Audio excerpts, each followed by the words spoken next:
Guten Morgen. Wir haben heute den 27. März 2025. Abreise für mich von diesem auch schönen Campingplatz zum nächsten Campingplatz. Mehr Details auf X oder meine Internetseite. Gerne einen Daumen hoch und ein Abo, falls euch sowas interessiert.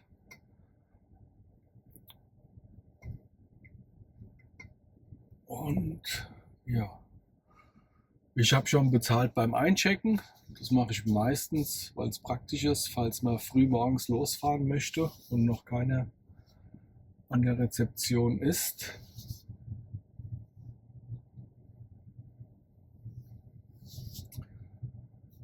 Ja, hier ist rechts gerade der Swimmingpool zu sehen und ich habe gestern dort gesessen und habe das Eis gegessen. Es war sehr schön. Und da waren 3 Leute schwimmen. Also ich habe mich nicht getraut, mal einen kleinen Zeh reinzuhalten, aber ich habe andere Leute im Swimmingpool schwimmen sehen. Ja. Und ich habe mir gestern einen Sonnenbrand geholt.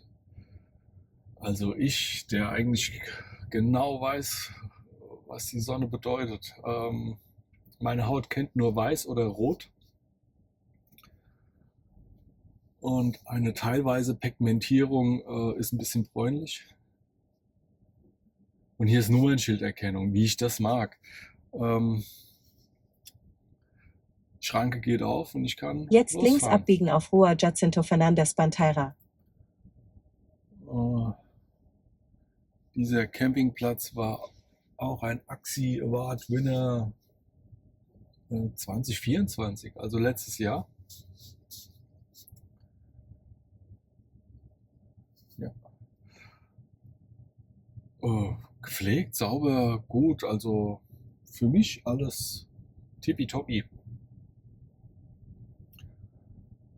In Das, 200 Metern links abbiegen auf Rua Joaquim Augusto. der Campingplatz hat selbst einen kleinen Supermarkt auf dem Platz. Und ich bin aber morgens diese Strecke hier mal gelaufen. Das sind 12 Minuten bis zum Supermarkt im kleinen Ort. Und dann habe ich natürlich noch einen Schlenker gemacht übers Meerblick, schöne Fotos gemacht, Strand. Jetzt links abbiegen auf Schön Rua hier. Joaquim Augusto. Diese Häuser hier rechts gerade wieder, dieses Weiß und Blau, haben sie sehr oft hier. Ich finde dieses Weiß und Blau sehr schön.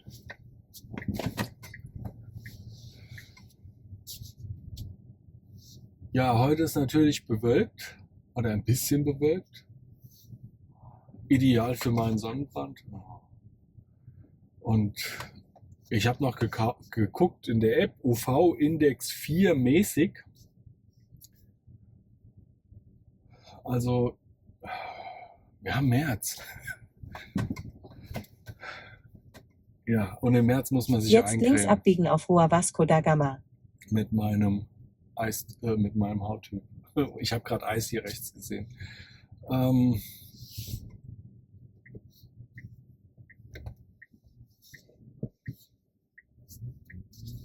Ja, also ich habe Lichtschutzfaktor 50 dabei. Das ist für mich Standard.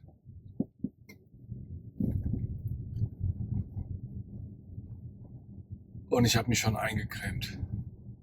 Alle offenen Stellen.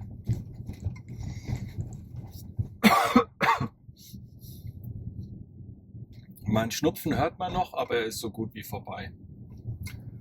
Diese maximal 2 Tageserkältungen sind mir die liebsten.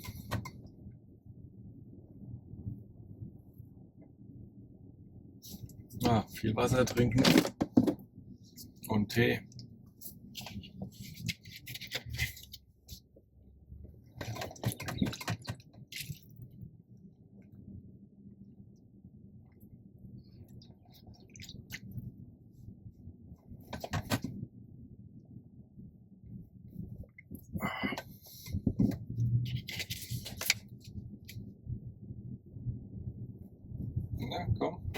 Zack, Autopilot.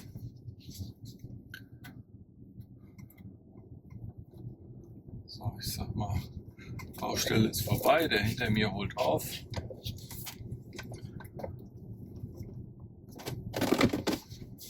Und hier kommt die 70. Zack. So. Autopilot fährt.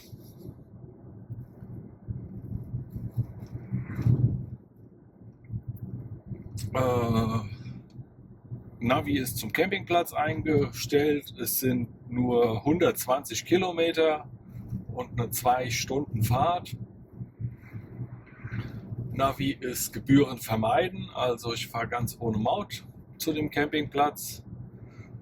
Und das ist ein Campingplatz, der am südlichsten Zipfel von Portugal ist.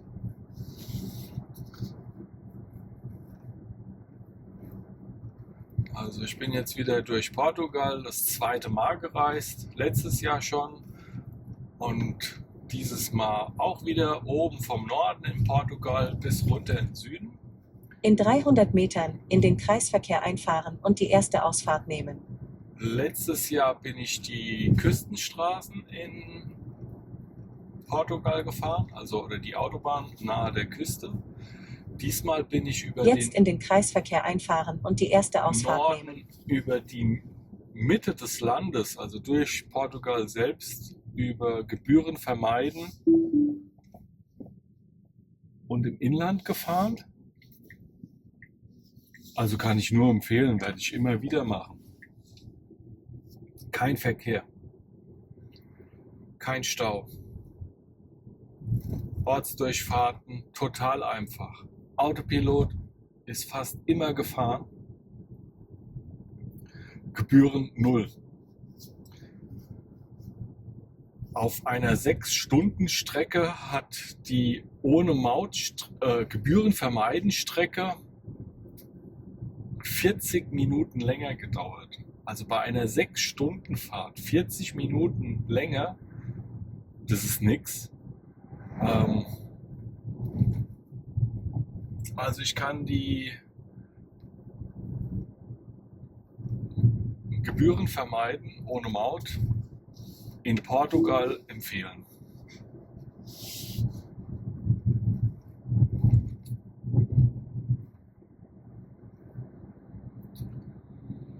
Und bis auf ein bisschen, also es gab eine kurze Passage mit 2, 3 Schlaglöchern.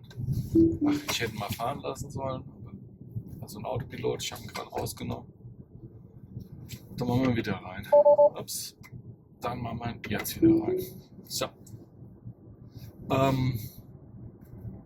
Also da muss man ein bisschen aufpassen.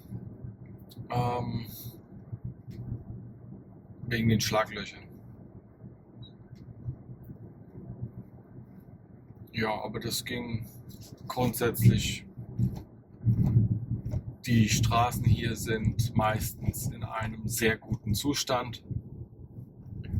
Und die paar Schlaglöcher, die ich erlebt habe, die gibt es in Deutschland auch.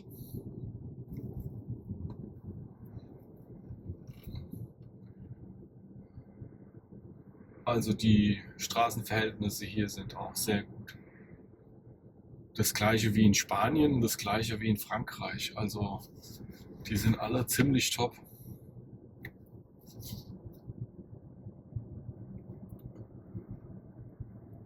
Und ich krieg so langsam Gefallen an den Strecken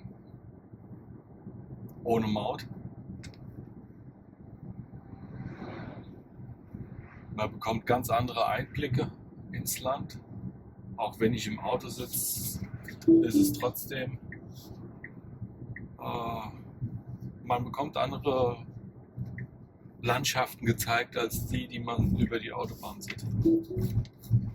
Und je nach Land oder Passage, ja, sehr gut diese Gebühren vermeiden Option. Hier im Navi einfach anklicken und schon schöne Route. Und wenn sie nicht zu viele Stunden am Tag nimmt, Also Italien ist für mich das Negativbeispiel für Gebührenvermeiden-Strecken, weil da wurde aus einer 3-Stunden-Fahrt eine 6-Stunden-Fahrt, die ich dann auch abgebrochen habe, weil und die war noch nicht mal schön und der Autopilot konnte fast nie fahren. Also in Italien, wo ich es ausprobiert habe, hat das absolut nicht funktioniert. Und dann hatte ich auch keinen Bock mehr, das weiter auszuprobieren und bin einfach die Mautstraßen gefahren. Heute gerade gepostet, 136 Euro Maut in Italien. Ich bin aber auch den Stiefel rechts runter gefahren nach Sizilien und dort auch mit Maut und dann wieder links hoch. Also ich bin durch ganz Italien gefahren, einmal links runter bis Sizilien, dann links hoch. Und dann kostet die Maut für diese gesamte Strecke 136 Euro. Ist schon eine Hausnummer, aber ja, für die Zeitersparnis und die besseren Straßenverhältnisse empfehle ich in Italien die Mautgebühr.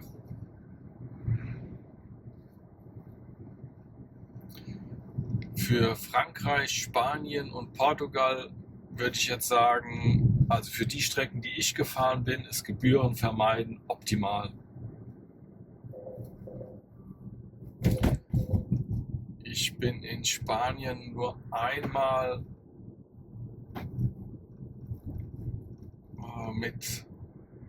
oder Frankreich war es. Frankreich war es. Also ich bin in Frankreich, bin ich gewechselt auf Mautstrecke, um Zeit gut zu machen, also um schneller anzukommen, um die Gruppe einzuholen, um dann im Regen im Stau zu stehen. Also das war ein Satz mit X, das war wohl nix. Da hätte ich mir die schnellere Fahrt auf der Autobahn sparen können. Einfach schön Landstraße, Bundesstraße oder Kraftfahrtstraße. Ach, gibt ja so viele Bezeichnungen für unterschiedliche Straßentypen.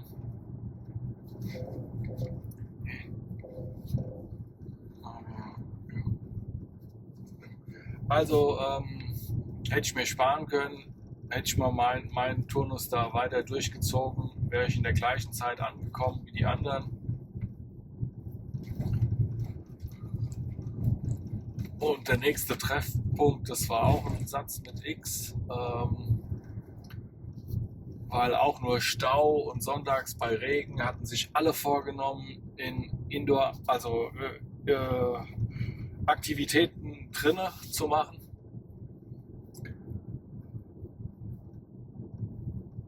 Und dann gibt es extra Parkplatzgebühren und dann gibt es Eintrittspreise und ja. Und dann konnte man es eh nicht genießen, weil dann noch eine Schlange war, für reinzukommen. Und dann hab ich das auch abgebrochen und habe gesagt, nee, ich fahre jetzt mal weiter. Ich will in die Sonne, weil Regen hat mir gelangt. Regen habe ich auch daheim. Ja. Und für mich war es eine gute Entscheidung, dann ab in den Süden.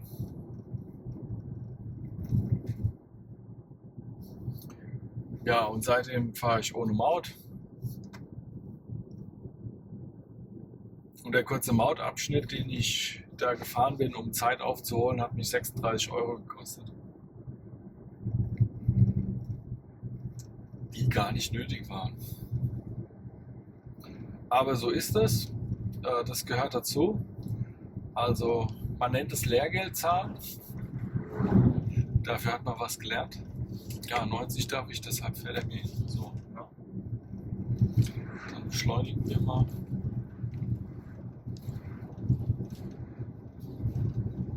Wenn er jetzt überholen will.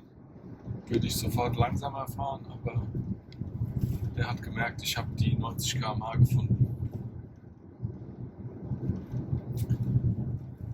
So,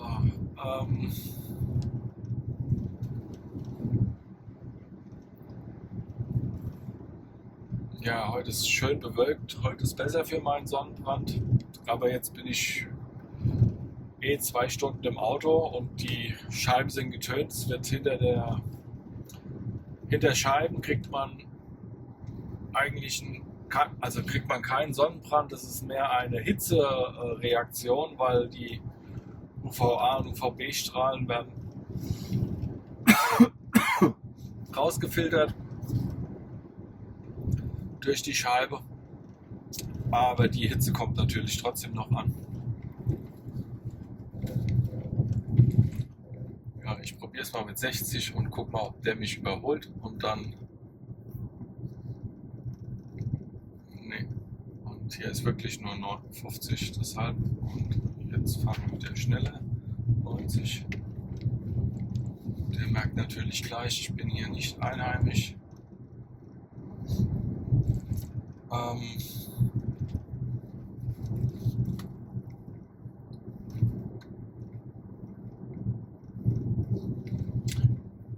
Ja, hier in Portugal fahren sie aber alles sehr schön, oder ich bin ja fast immer allein auf den ganzen Strecken, die ich hier fahre. Jetzt kommt er überholt, ich bremse ab, lasse mich mal schnell überholen und die 90 wieder rein.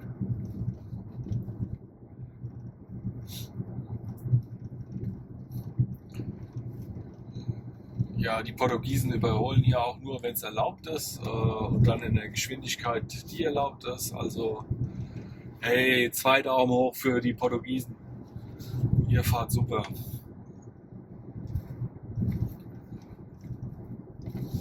Ja, und ich sehe hier auch gar keine Blitze. Also, anscheinend braucht man das gar nicht, weil die fahren einfach gut.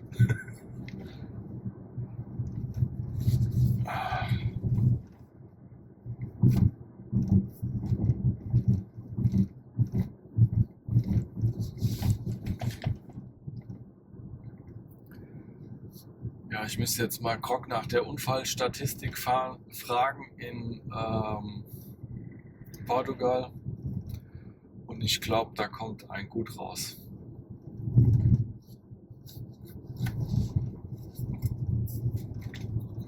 In 2 Kilometern in den Kreisverkehr einfahren und die erste Ausfahrt nehmen. Ja.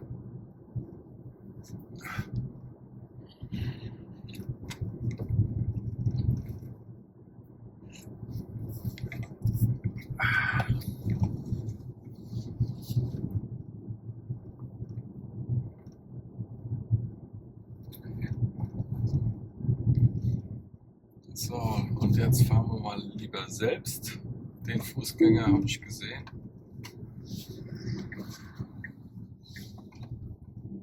Dann lassen wir mal Abstand.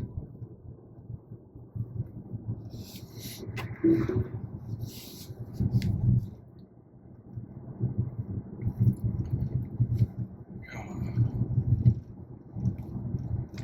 Normalerweise läuft man auf der anderen Seite immer dem Verkehr entgegen, damit man den Autofahrer kommen sieht, falls man hüpfen muss.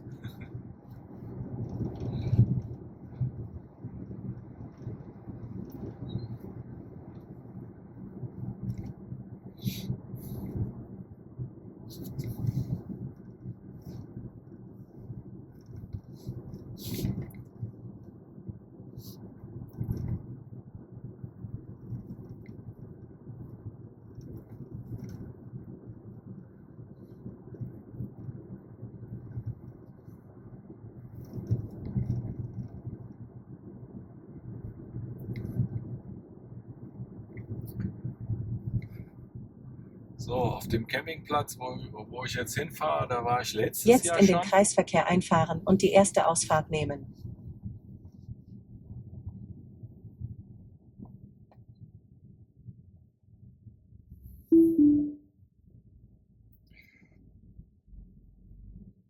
Den kann ich empfehlen. Das ist ein Eco-Camping.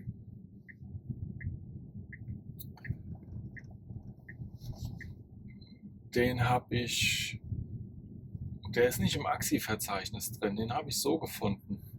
Entweder über Google Maps oder Park4Night oder einfach so, keine Ahnung. Oder ist er doch in Axi drin? Ach, ich weiß es nicht mehr, aber auf jeden Fall, ich kriege keinen Rabatt. Aber der ist einfach günstig. Bei manchen Campingplätzen, da braucht man gar keinen Rabatt, die sind einfach preiswert. Und zwar das ganze Jahr über.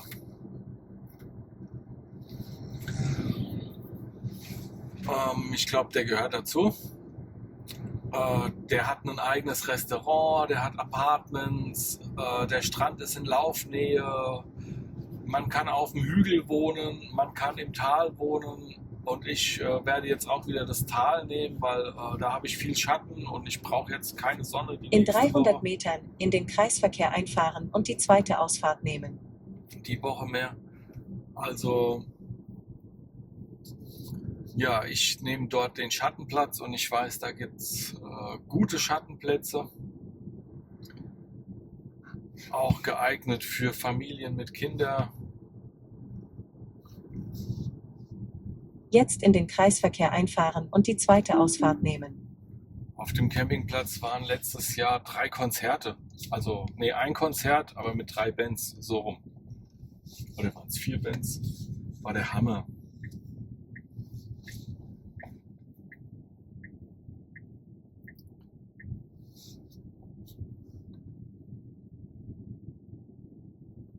Ja.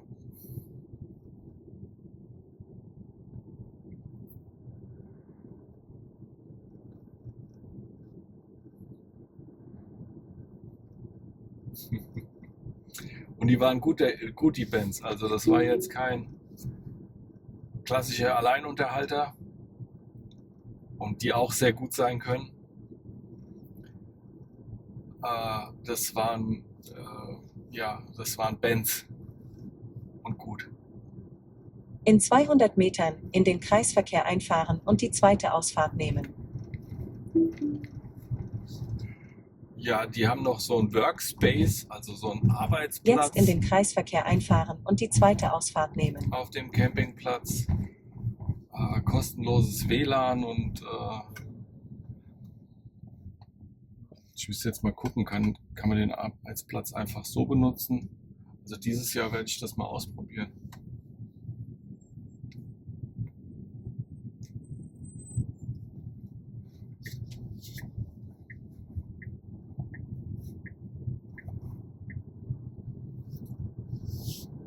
Ja, hier auch gerne mal Verkehrskontrolle am Kreisel.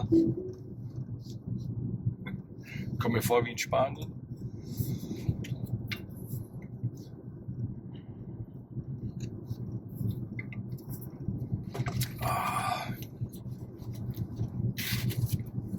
Ja, ist warm hier im Auto. Das T-Shirt-Wetter fürs Auto.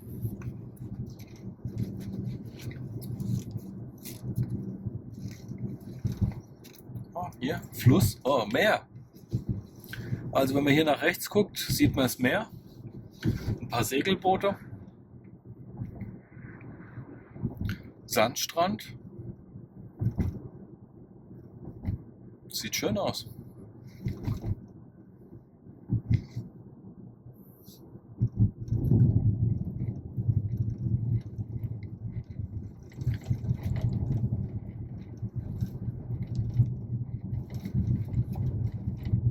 Ja, ich würde sagen, Portugal ist das Land der Küste.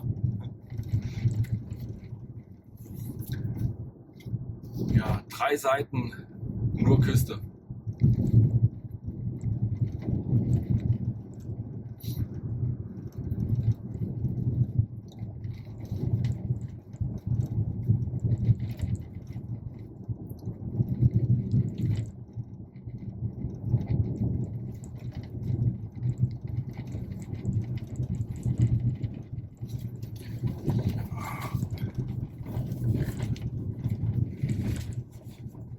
Ich ziehe mir gerade mal die Jacke aus. Also das Jäckchen. Hoodie.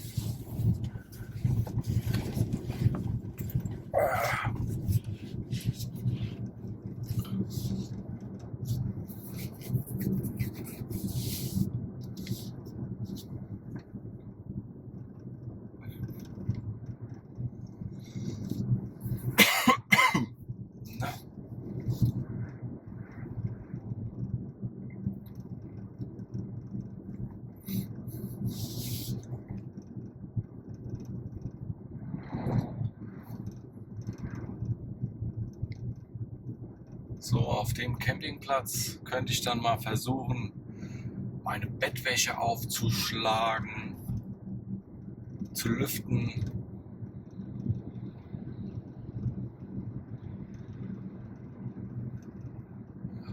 Ja, die überholen immer nur, wenn es erlaubt ist. Das ist der Hammer hier. Und offensichtlich weiß der vor mir, der hat ein Saisonkennzeichen oder sieht aus wie ein Saisonkennzeichen. Ja. 90, ja, okay. Ja, da war wahrscheinlich die ganze Zeit 90 und nicht diese 60, die er fährt.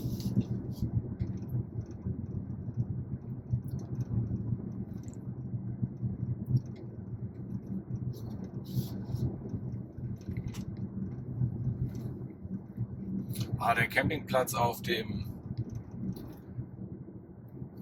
der jetzt kommt, das Restaurant hat einen richtigen Pizzaofen, selbstgemachte Limonade, auch einen kleinen Markt zum Einkaufen und ich glaube nur Bioware. Also da hätte ich mir auch meine Kartoffeln, also da kann ich dann, sage ich mal, nachkaufen, wenn ich was brauche zum Kochen. Muss man nicht losfahren. Kleinigkeiten gibt es dort auf dem Campingplatz selbst. Und sie hatten sogar in dem Shop einen Solarkocher. Also ja, also der Campingplatz ist wirklich anders. Also welcher Markt hat denn einen Solarkocher im Sortiment? Die haben immer alle nur Kohle und Gas und das verbrennst du und dann ist es weg und dann musst du es nachkaufen. Wer denkt denn nachhaltig? Und das ist jetzt mal für den Camper gedacht. Du kaufst ja ein Gerät und kannst immer umsonst kochen. Du musst nie Kohle kaufen und du musst nie Gas kaufen und brauchst keinen Strom. Also ja, das ist ein Küchengerät, das sich selbst bezahlt. Also auch diese Solarkocher kosten nichts, weil ich muss ja zum Kochen weder Kohl, Gas oder Strom kaufen. Und wenn so ein Sack Kohle, ich weiß gar nicht, was die kosten. Ich kaufe keine Kohle. Ich weiß auch nicht, was Gas kostet. Ich kaufe kein Gas. Ich weiß auch nicht, was Strom kostet. Mein Strom ist umsonst. Ja, also ich sag jetzt mal, so ein Sack Kohle kostet 10 Euro. Ich weiß, er kostet ein bisschen weniger, aber es ist halt der 25 Kilo Sack. Also die Kohle 10 Euro, der Sack. Und wenn ich da 10-mal keine Kohle kaufen muss, dann ist mein kleiner Solarkocher schon drinne. Also dann hat er sich schon selbst bezahlt und geht danach In 2 Kilometern in die in den Rendite. Kreisverkehr einfahren und die zweite Ausfahrt nehmen. Also so ein kleiner Solarkocher für 99 Euro, 100 Euro hat sich nach einem Jahr rentiert.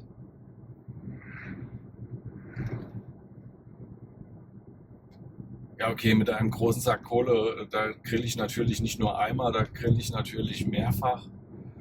Dann ist die Formulierung so richtig, also 10-mal keinen Sack Kohle gekauft und schon hat sich der Solargrill rentiert. Ja. Und jetzt kommt es halt drauf an, wie häufig man grillt mit Kohle. Das gleiche gilt für Gas. für 100 Euro keine Kartuschen gekauft oder Flaschen und schon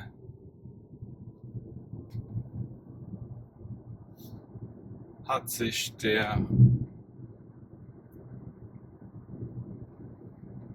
also ich versuche den auch mal zu überholen, weil hinter mir kommt jetzt noch ein Auto und ein Bus. Das ist ein bisschen Kuppel, aber ich hoffe, ich sehe weiter. Yep, hat gepasst.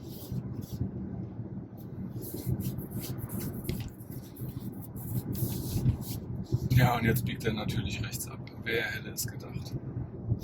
Aber noch nicht. Er setzt nur einfach einen Kilometer vorher. Jetzt in den Kreisverkehr einfahren und die zweite Ausfahrt nehmen. Ja, okay, also er setzt immer noch einen Blinker. Oder will er den anderen Symbol andeuten, sie können auch überholen? I don't know. Das ist komisch.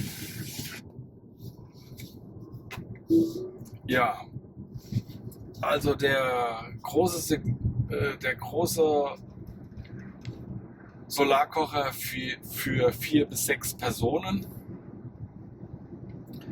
der kostet, ich sag jetzt einfach mal 500 Euro.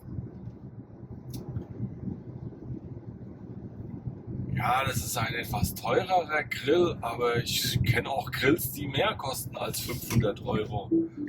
Die Grills, die dann mehr kosten als 500 Euro, sind bei der Anschaffung schon teurer. Und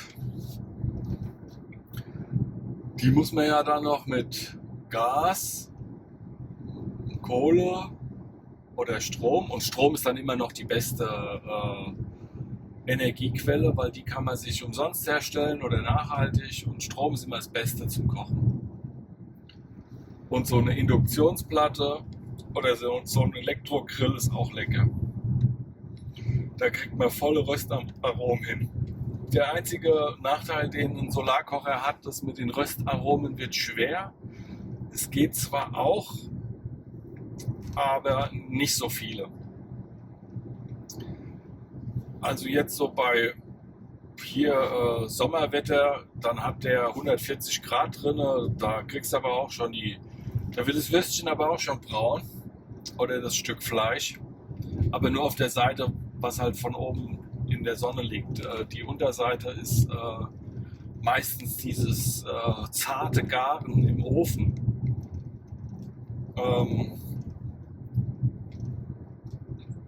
Ja. Ja, also so Zwiebeln anbraten, das ist nicht. Also, ja, es geht, aber nicht so wie ich koche mit den Schalen. Also wenn man es in dem Metall macht, dann kriegt man auch die Zwiebeln schwarz. Aber das ist nicht meine Kochart. Ja.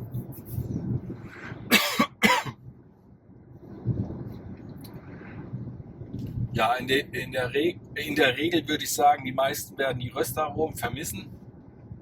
Man kann sie aber auch hinkriegen, oder man hat dann einfach, so wie ich, eine Powerstation und eine Pfanne, und dann kann man sich Röstaromen machen. In 2 Kilometern rechts abbiegen auf N393 bis 1.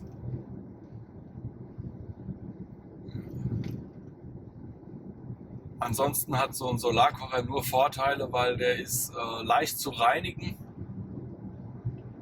sicher, besonders auch für Kinder sicher. Also wenn die aus Versehen von außen mal dran fassen, dann passiert denen nichts, weil der von außen ist er nämlich kühl. Und wenn der umkippt, passiert auch nichts, weil da gibt es keine offene Flamme und da gibt es keine Glut. Und da muss man nicht warten, bis bis die Glut erloschen ist, oder man muss kein Wasser drüber schütten, oder ja. Man darf auch bei Dürre grillen. Der Grund, warum ich einen Solarkocher habe, war nämlich der Campingplatz in Deutschland übrigens, der gesagt hat, hier keine offene Flamme, also kein Gas und kein Kohlegrill. Wegen der Dürre. Ja, und bei Kohle können halt mal so heiße Kohleglut wegfliegen. Ja, bei Gas mit dem Wegfliegen von Sachen ist natürlich, ja, die Fußgänger laufen richtig Jetzt rechts abbiegen auf N393 bis 1. mir entgegen, sogar mit Danke.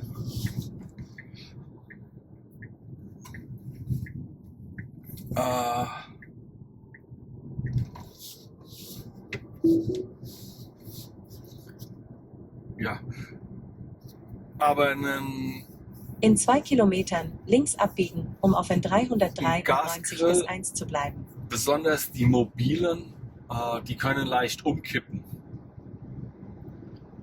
Also da kann ein Windstoß kommen und die kippen halt um.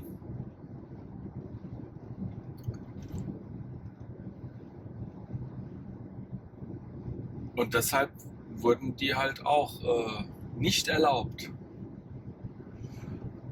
Und dann habe ich gegoogelt und dann kam ich auf einen Solarkocher. Und seitdem koche ich nur noch Solar.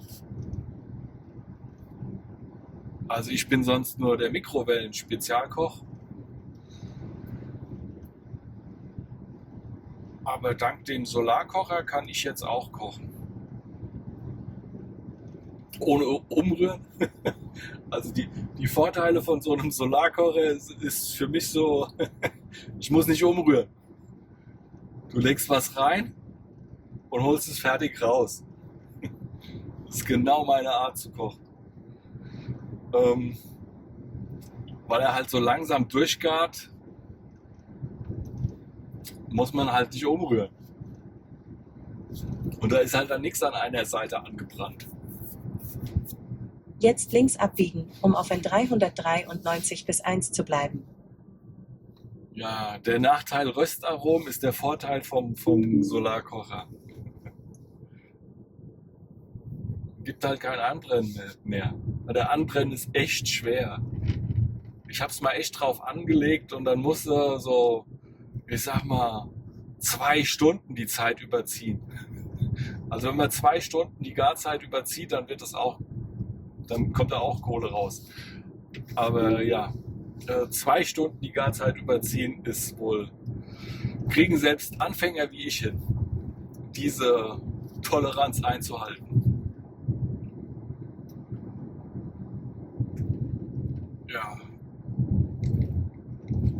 Ja, das Tolle ist auch noch, man kann tiefgefrorene Sachen und ein rohes Ei gleichzeitig reinlegen. Also man muss nicht, hier ist die Straße. 50, gefällt mir viel besser hier. Ja, aber okay. Der sieht keine Linien.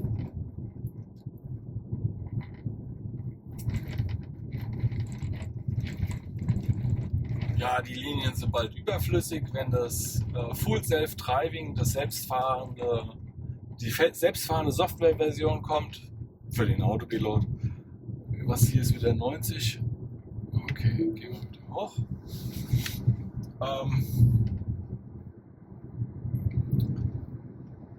Dann braucht er keine Linien mehr.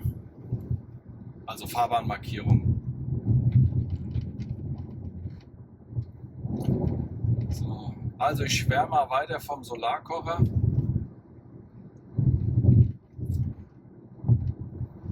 Weil das alles Dinge sind, die einem, sage ich mal,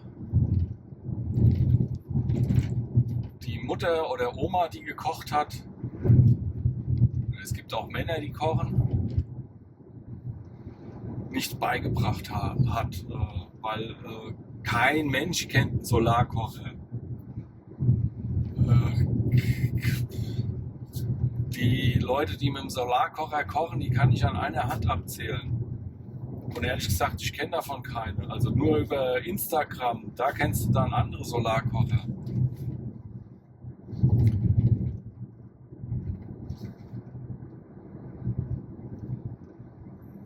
Ja, das ist so selten verbreitet, der Solarkocher, weil die halt kein Geld mit verdienen können. Also verbreitet sind die Sachen, für die man Werbung schaltet. Und die dann gesponsert werden, so ungefähr. Also, und die alten Medien, die berichten darüber auch nicht. Also, Ich In 2 Kilometern links kann mich abbiegen nicht auf an EM einen 500 bis 1. Camper erinnern, der gesagt hat, ja, und hier Solarkocher. Und davon gibt es ja auch genug. Hier wieder ein Storch. Ey, Portugal ist voll die Storchgegend.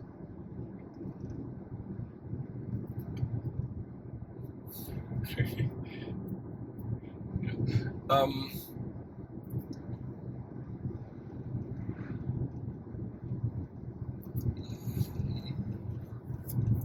ja, also man hat die Information gar nicht gekriegt über die klassischen Medien, weder bei Kochkursen oder Kochveranstaltungen, noch bei Campingberichten, noch bei Tipps und Tricks. Oder wenn es das vielleicht einmal gab, dann einmal an einem Tag an 365 Tagen. Aber mir wurden mindestens 10 Preisvergleiche von Grills vorgestellt. Da wird der Gasgrill mit dem Kohlegrill verglichen und dem Elektrogrill und also so Geldverbrennerprodukte Jetzt links abbiegen auf EM 500 bis 1. haben die klassischen Medien jeden Monat vorgestellt im Sommer. Aber das gute Zeug, also die guten Geräte, mit keinem Wort erwähnt. Also, ich kann nur sagen, schaut mal lieber YouTube, abonniert meinen Kanal, gebt mir einen Daumen hoch. Das ist nachhaltig und in dem Fall nachhaltig für euren Geldbeutel. Nachhaltig bedeutet bei mir, es ist euer Kostenvorteil und nicht der Vorteil der fossilen Energieträgerverkäufer.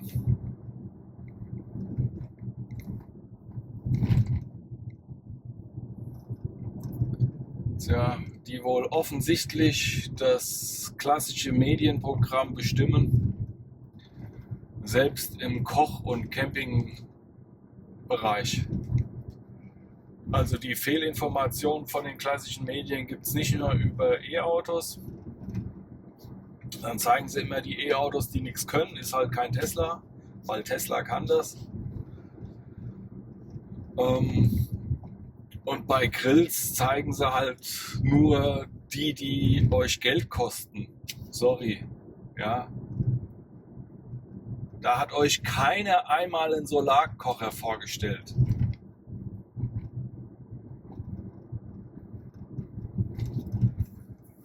Ja, könnte ich mich aufregen.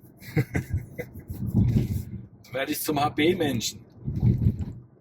So viel schlechte Informationen auf einen Haufen und nicht mal eine gescheite Information dabei. Habe ich ja nur 30 Jahre lang konsumiert. Oh mein Gott. Brainwashed. In 2 nennt man Kilometern das. in den Kreisverkehr einfahren Nee, und die Quatsch, erste Ausfahrt nehmen. Social Engineering. Ist das Gleiche, nur anders formuliert. Ja.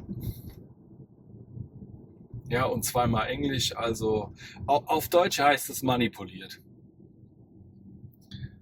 Man wurde manipuliert. Und selbst wenn sie die Wahrheit gesagt haben, dann können sie aussuchen, was Thema ist. Also klar kann da mal was Wahres an einem Kohle-, Gas- und Elektrogrill dran sein, weil darüber berichten sie ja. Aber das, was sie nicht sagen, ist hier das Wichtige. Und auch das gehört zur Manipulation. Das Weglassen von Themen. Und das sind die Meister im Weglassen von Themen oder von einem anderen Blickwinkel. Also, das war ja nicht falsch, was sie über die Grillsachen berichtet haben.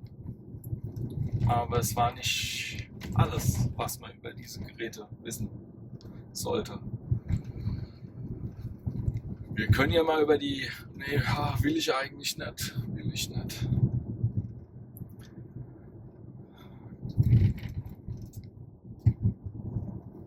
Also die Röstaromen allgemein, also über die, ja doch, also ich habe ja schon drüber geredet. Also einmal die Brandgefahr und besonders in Dürrezeiten. Und die Brandgefahr gibt es auch sonst. Und es gibt auch sicherlich Leute, die kommen auf Ideen, den Kohlegrill oder den Gasgrill im Innenraum zu benutzen, ohne Abluft. Und dann sind diese einfach lebensgefährlich. Und die Röstaromen, die auch ich gerne esse und die auch lecker sind, zu viel davon Jetzt ist in den einfach Kreisverkehr schädlich. einfahren und die erste Ausfahrt nehmen. Das kann Krebs erzeugen.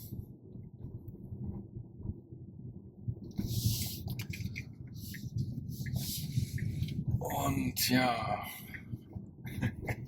liebe Spaßgesellschaft.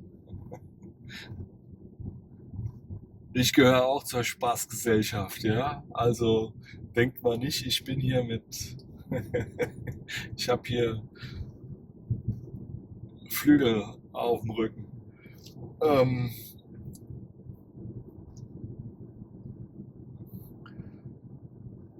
Aber ja, man lernt ja nie aus und wir können ja jetzt mal über die guten Sachen reden.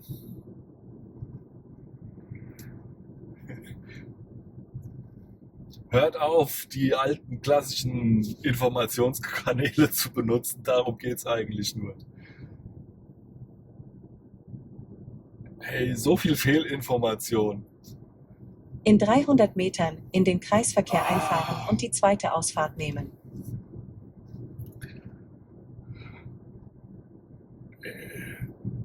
Ja, wir reden das nächste. Das langt für heute an. Jetzt in den Kreisverkehr einfahren und die zweite Ausfahrt nehmen. An Vergleichen, die alten Medien nicht hinkriegen. Also Elektroautos, das war ein Satz mit X. Kochen fürs Camping oder Kochen allgemein, die kannst du ja auch zu Hause benutzen. Stellst du auf den Balkon, stellst du aufs Fensterbrett, also brauchst du noch nicht mal einen Balkon. Und kannst einen Solarkocher anwerfen. Also davon habe ich nichts gehört und das werden sie auch nicht mehr hinkriegen.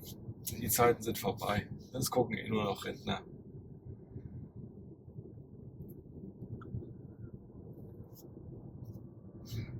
Ja, guckt mal lieber YouTube. Da hat man wenigstens die Wahl zwischen Fehlinformationen und guten Informationen. Also die Wahl zwischen Fehlinformationen und guten Informationen sehe ich nicht mehr in den klassischen Medien. Klar gibt es da auch 10% gute, aber wenn du von 90% negativ oder schlechten Informationen Kopf voll hast, dann ist da auch kein Platz mehr für die 10%, die da gut sind. Also, ja, lasst es mal lieber.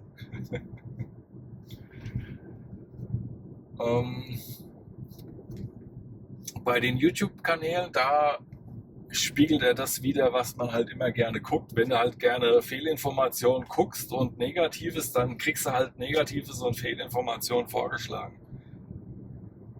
Dann kannst du auch wieder die alten Medien gucken. Also wer da drauf steht und es ist irgend so ein Trigger, der den Sadomaso, Stockholm-Syndrom, keine Ahnung was aktiviert,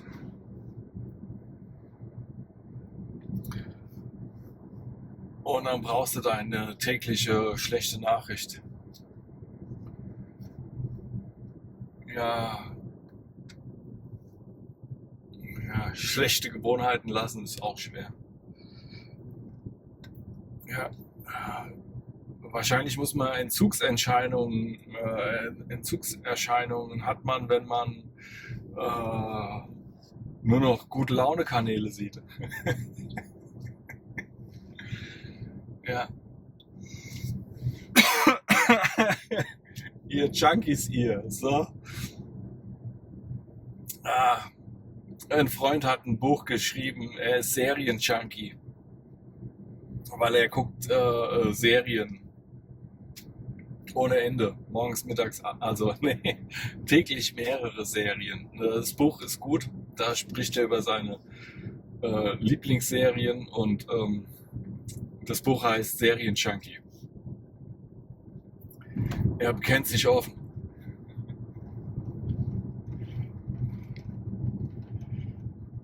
So. Ja. Ja, Serien und Filme, das ist doch mal ein schönes Thema.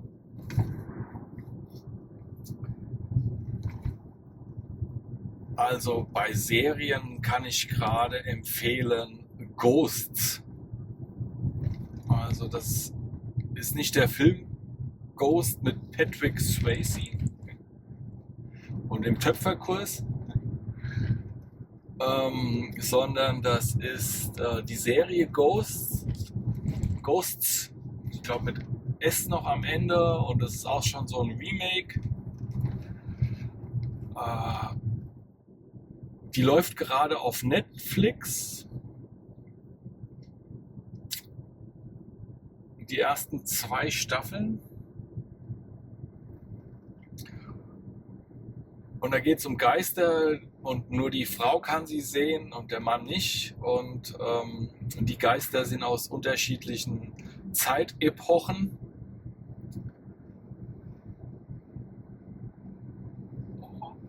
Hey, gute Laune, macht einfach Spaß. Ist so fast die Kategorie Ted Lasso, die es nur auf Apple gibt. Der Coach, also Ted Lasso, das ist eine meiner. Also der steht für mich auf Platz 1. Da kenne ich im Moment keine andere Serie, die drüber kommt. Und dann würde ich sagen, Platz 2 wäre Ghosts und Platz 3 ist dann Alien Residence. Also das ist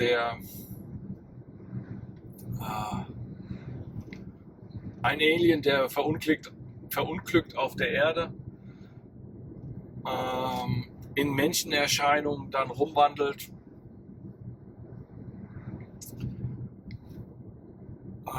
Ja, super witzig. Wo die gerade läuft, weiß ich nicht. Wer streamt es, da kann man sowas gucken, wo so eine Serie läuft.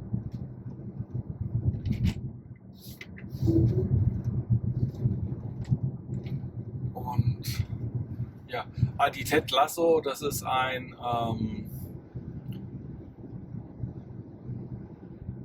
Coach, der in Amerika Football-Trainer war und dann nach England kommt und dort ein Soccer-Trainer wird, also ein Fußball-Trainer wird.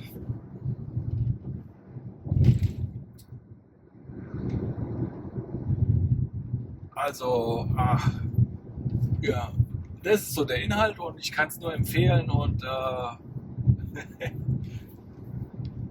also so viel Charme und so viel Liebenswertes in einer Serie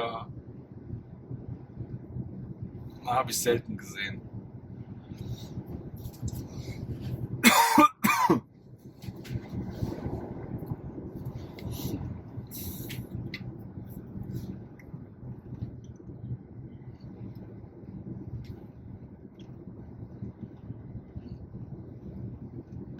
So, das zu den Serien.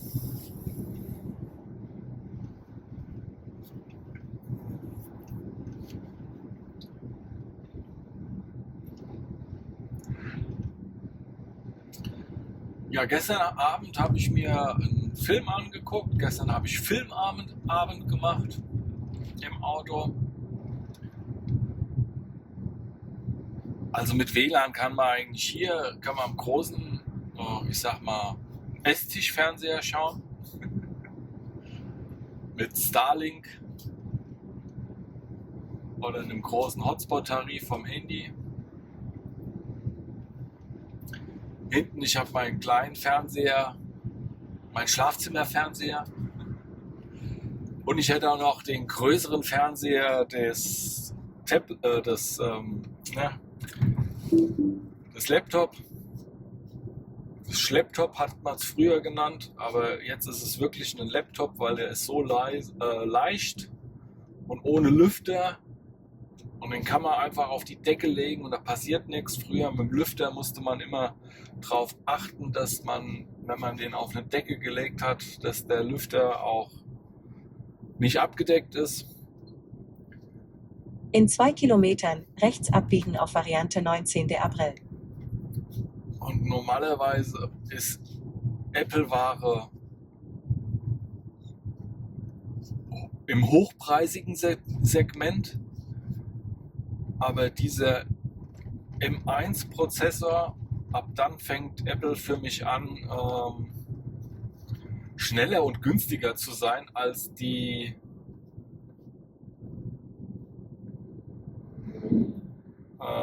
PC-Technik.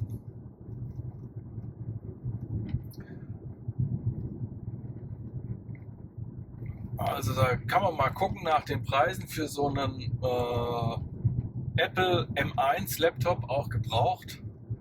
Und da wird man überrascht sein, wie preiswert und leistungsstark die sind. Also ich habe eine Emulation auch drauf laufen von Windows. Also ich benutze nicht nur das Mac OS, sondern ganz selten noch auch mal so ein Windows-Programm, aber das läuft ja auch auf dem Mac.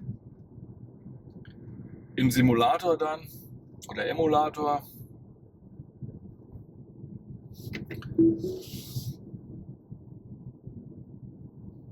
Und ja, schneller als mein eigentlicher PC. Also der M1-Prozessor, und die sind jetzt schon bei M4, ist so schnell, dass selbst eine Emulation schneller sein kann als ein Windows-Rechner direkt. Also noch Fragen? Mit der Hälfte des Energieverbrauchs oder wahrscheinlich noch weniger, weil man braucht keinen Lüfter mehr. Sobald man keinen Lüfter mehr braucht, heißt es, die Energie wird nicht in Wärme umgewandelt, sondern die Energie wird zum Jetzt rechts Rechnen benutzt. abbiegen auf Variante 19 der April.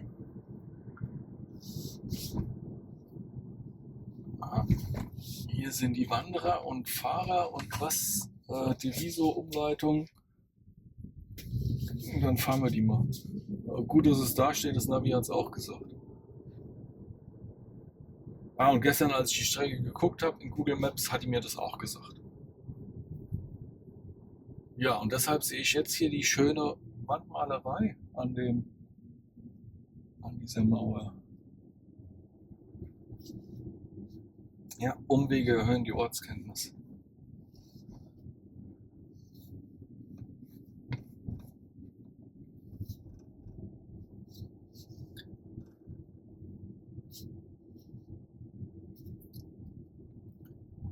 Ja, also um es nochmal zu sagen, die Energie wird nicht in Wärme umgewandelt, die dann durch einen Lüfter weggeblasen wird, sondern die Energie wird zum Rechnen benutzt.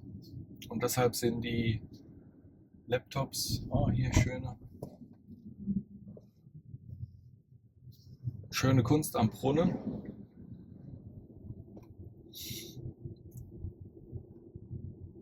Hier wieder so ein Kunstding. Ja, aber andere. Auch schön.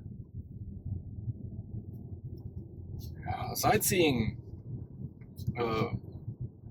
Sehenswürdigkeiten an der Strecke. Das hier sieht aus wie ein Reisfeld, aber es wird keins sein.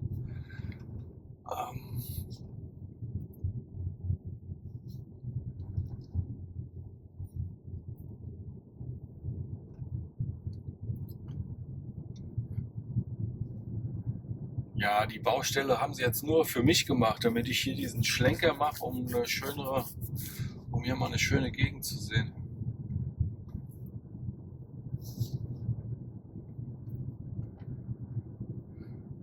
Ja, also ich empfehle nur noch Rechner ohne Lüfter. Und ich kann diese preiswerte Sparte von Apple empfehlen. Und wenn man sie gebraucht holt, dann können die sogar mit den neuen Preisen mithalten in der Low Budget, also in der preisgünstigsten Kategorie. Nur mit dem Unterschied, dass die gebrauchten von Apple wahrscheinlich länger halten als die günstigen.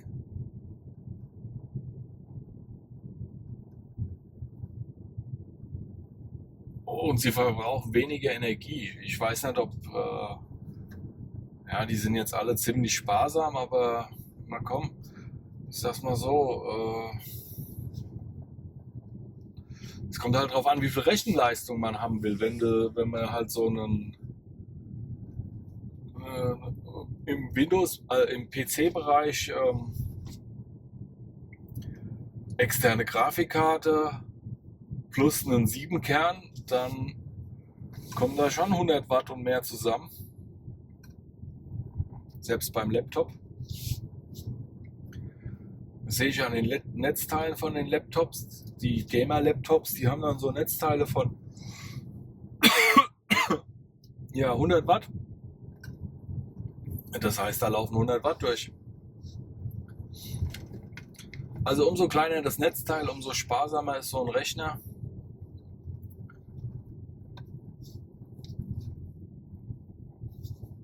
Und ja, das ist einfach auch der Größenfaktor. Also man kann einfach nach dem Größenfaktor gehen. Und okay, die meisten Laptops werden jetzt alle nur noch über USB-C geladen. Die gehen zwar auch auf 100 Watt hoch, aber dann brauchen wir schon ein kurzes USB-C-Kabel. Also ist zu empfehlen. Dann geht weniger Energie verloren. Aber ich glaube, wir reden hier alle über Müs. Oder, ja. Kommt drauf an, wie häufig man so einen Rechner benutzt. Das ist ja auch so eine Sache. Das ist wie mit dem Handy. Also da kann man ja jetzt sagen, das wird ja nur 8 Stunden am Tag benutzt, so ein Handy.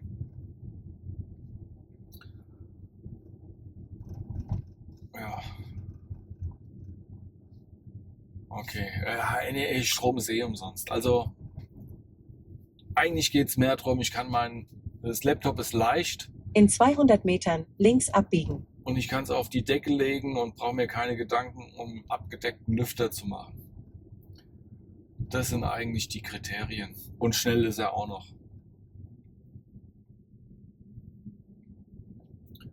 Und ich habe den mit der kleinen Festplatte und ich habe den mit dem wenigen Speicher. Jetzt links abbiegen.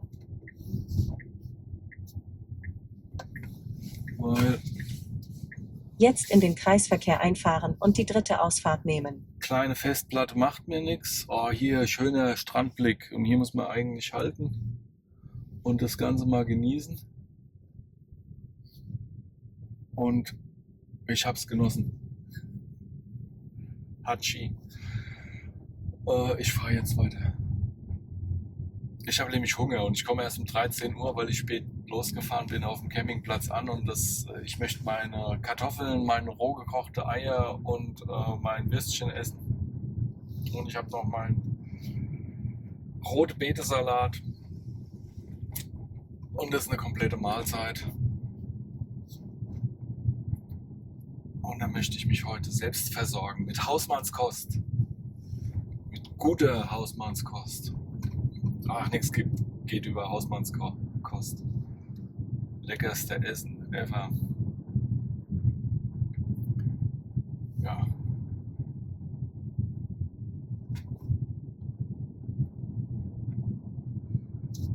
Ja, genau. Also kleiner Speicher, also kleiner Festplattenspeicher im Laptop, weil ich habe ja eine externe Festplatte mit 2 Terabyte und mit dem USB-C-Anschluss. Und der ist so schnell. Ach, da meinst du, die wäre eingebaut?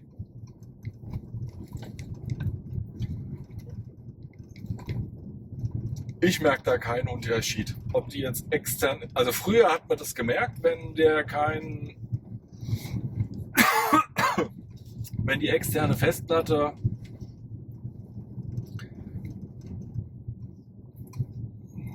ja, ich will jetzt gar nicht auf die Details und was es früher gab eingehen. Also kurzum, das USB-C ist schnell genug, und wenn es der Computer unterstützt und den schnellen Datentransfer und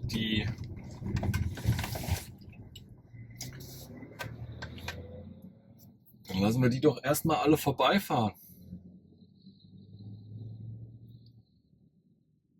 bevor ich mich da 5 Meter nach der Kurve bei denen durchquetschen muss. Ja, der hat's verstanden, was ich mache. Der hat sich bedankt. Und den lassen wir auch noch vorbei. Und weiter geht's. Ich glaube, der hat gelächelt eben.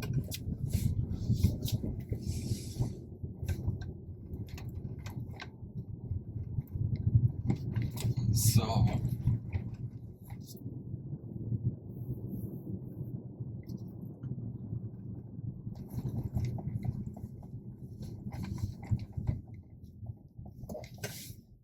Ah, okay. Mein Navi sagt, ich dürfte weiterfahren, aber ich kann ja Schilder lesen. Und dann folgen wir mal der Umleitung.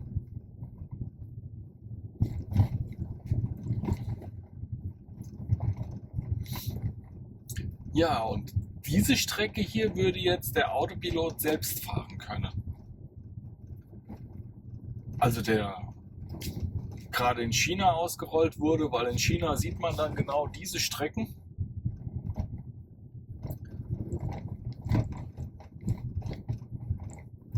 Und die kann er fahren. Keine Markierungen. Und er fährt die einfach.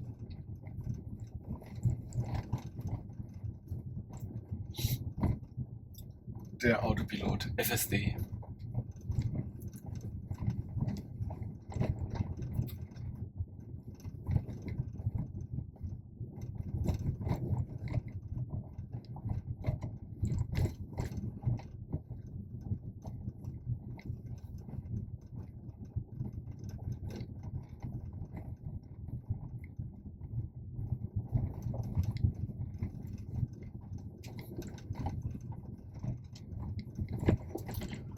Oh, Kühe.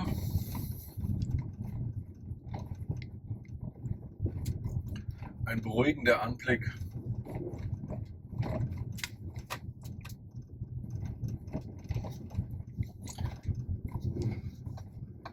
Da habe ich mal eine gute Doku im alten Fernsehen gesehen. Es ging da um eine Kuhflüsterin.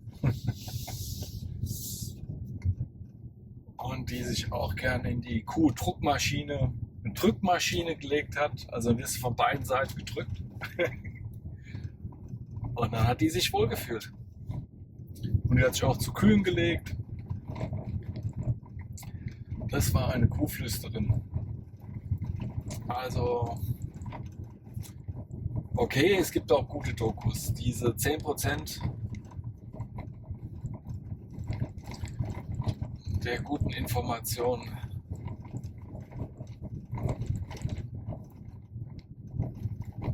sind möglich. In 300 Metern rechts abbiegen. Ich sag mal, heutzutage über deren Mediatheken vom öffentlichen Fernsehen kann man sich ja was sehe ich hier gerade? Habe ich eben Blaulicht gesehen hinter mir? Ja, ist ja verrückt. Aber mit einer Geschwindigkeit, die ich gerade auch drauf habe. Dann versuche ich mal hier bei der nächsten Gelegenheit zu halten. Dann lassen wir den mal schön vorbeifahren. Und in Spanien natürlich, Portugiesen natürlich auch. Ohne Horn.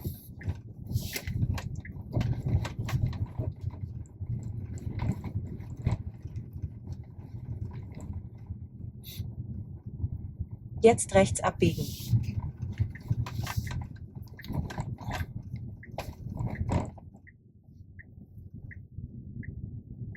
So. Dieser Straßenbelag gefällt mir besser. Na, muss ich auch einschalten können hier. Die Strecke ist ja nur für mich. Oh, nee, 100. So.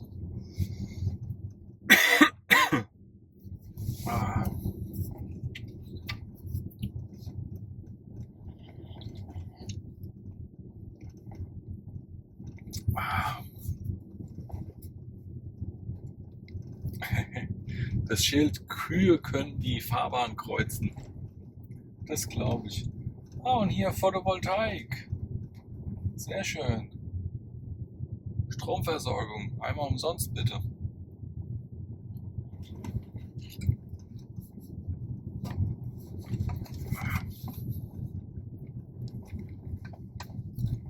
Danke.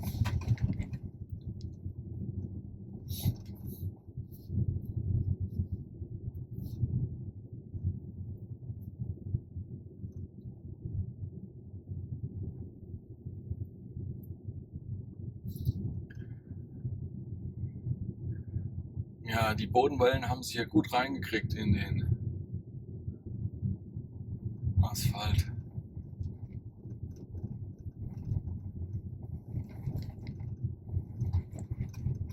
Da holt jetzt einer auf von hinten. Das sah aus wie ein Ortsschild. Wahrscheinlich ist hier 50 erlaubt und jetzt wieder 40, also fahre ich hier richtig.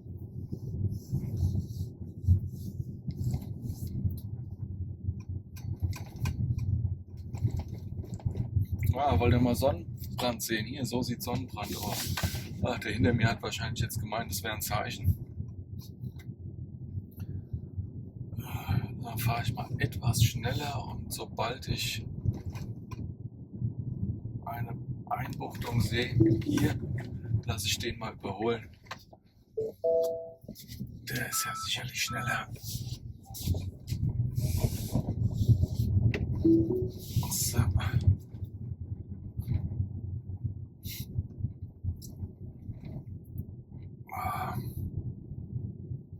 Ja, selbst an den Händen Sonnenbrand, ey.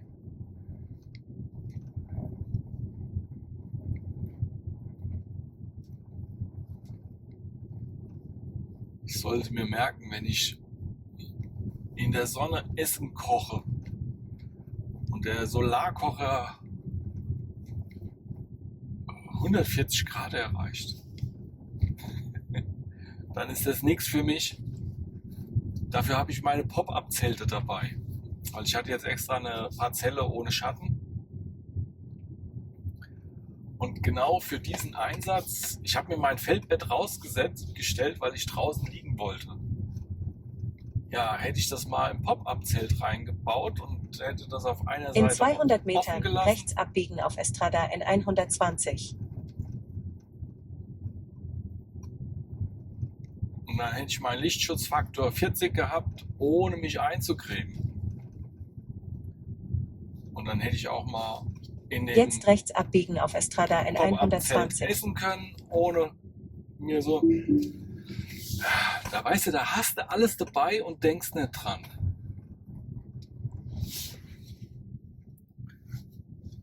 Ich war ehrlich gesagt auch noch nie im März so früh in der Sonne. Also das ist jetzt hier alles anders, als ich es kenne. Was der Bauer nicht kennt. Ach. So, also, ist das nicht ein schönes Lernvideo? Und ich habe die Sachen und nutze nicht. Also, das ist jetzt mein Plan für den jetzigen Campingplatz, alleine um es mal gemacht zu haben. Diese Routine entwickeln, Pop-Up-Zelt aufbauen. Ja, ey, dauert voll lang, Pop-Up-Zelte aufzubauen. Ich brauche noch nicht mal Tesla. Wenn man Tesla sieht, muss man Tesla sagen.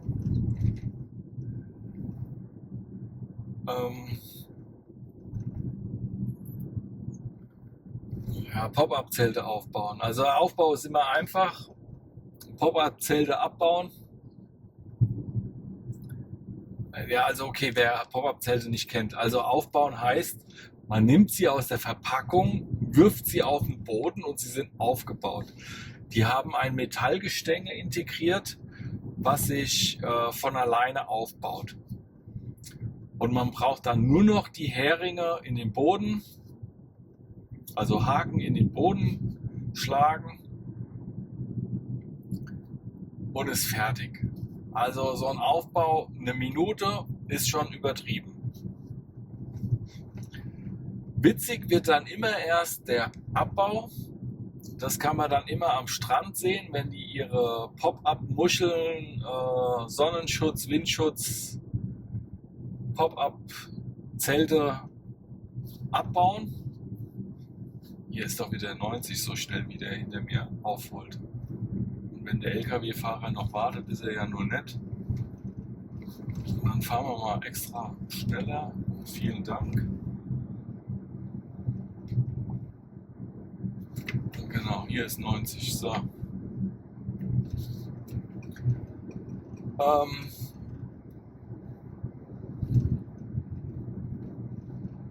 Überholt er noch? Ja, dann gehe ich auf die Bremse. Dann kann er schneller überholen.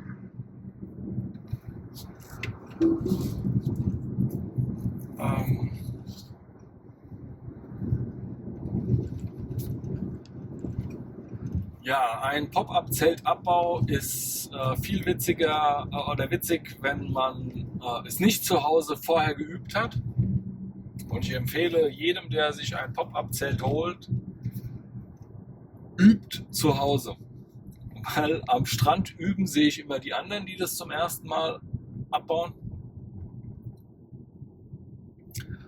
Und das ist immer witzig anzuschauen. Ja, der Trick ist, man formt eine 8 und nimmt dann irgendwie die gegenüberliegende Seite und presst die zusammen und dann ist es schon wieder abgebaut. Wenn man den Dreh mal raus hat, ist es total einfach. Aber den Kniff zu verstehen, so eine Art 8 und dann auf der anderen Seite irgendwas zusammendrücken, das muss man halt einmal gelernt haben und wenn man das einmal gelernt hat, dann ist der Abbau einfach. Und auch schnell gemacht in der Minute. Aber da gibt es eine Lernkurve.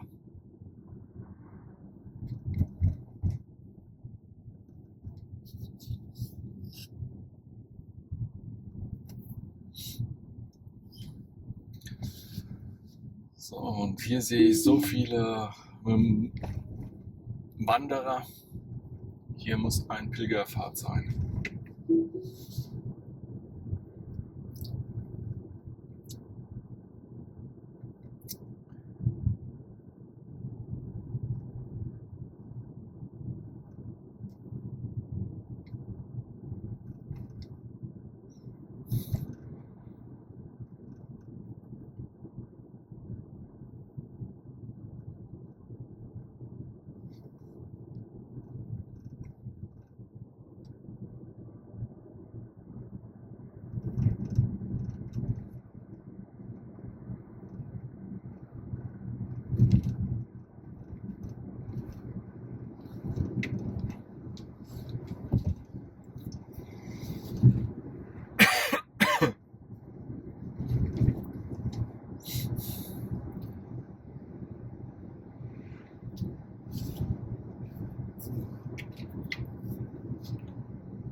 Also bei so einer Bewölkung hätte ich wahrscheinlich im Solarkocher auch kochen können.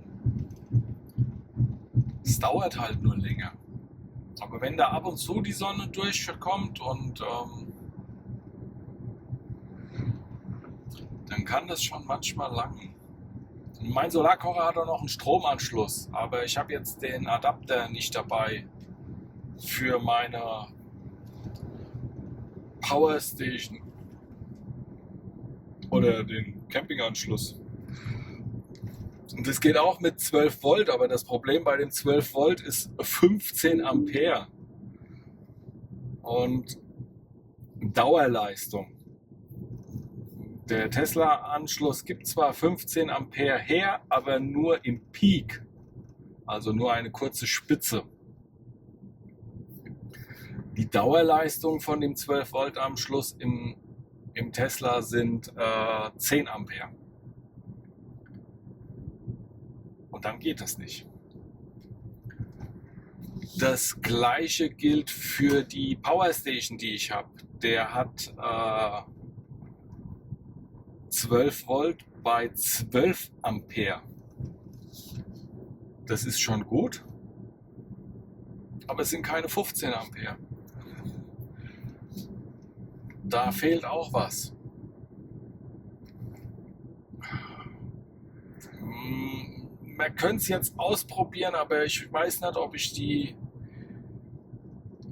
wie die Schutzabschaltung ist, ob das, also bei Tesla, Tesla hat natürlich wieder die besten Schutzabschaltungen. Tesla hat die Sicherungen, die sich wieder selbst einschalten können. Ja, der erste Hersteller, der ein Auto ohne Sicherungskasten ausliefert. Also ich kenne In keinen 2 anderen. Kilometern in den Kreisverkehr einfahren und die erste Ausfahrt nehmen. Alle anderen Hersteller haben die Sicherungskasten, der verwendet wird seit 100 Jahren. Also die haben sich null weiterentwickelt.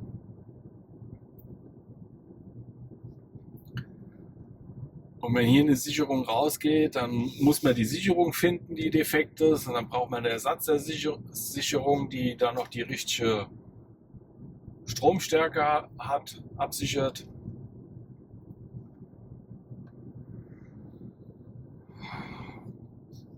Ja, und dann, wenn man das alles nicht hat, so Equipment oder der Service, wo man dann extra hin muss und ach, es taucht alles nichts.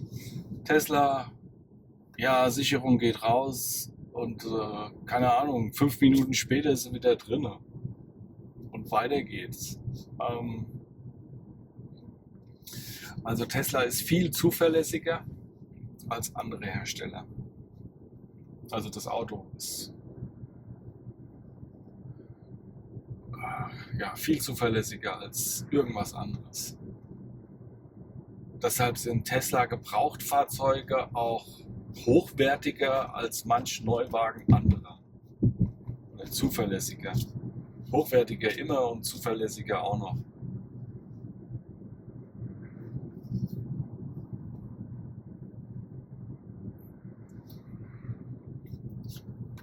Ja, genau, kam ich jetzt drauf über die Stromversorgung vom Solarkocher. Der ist auch, den kann man auch in der Nacht benutzen. Man braucht dann halt nur das entsprechende Netzteil,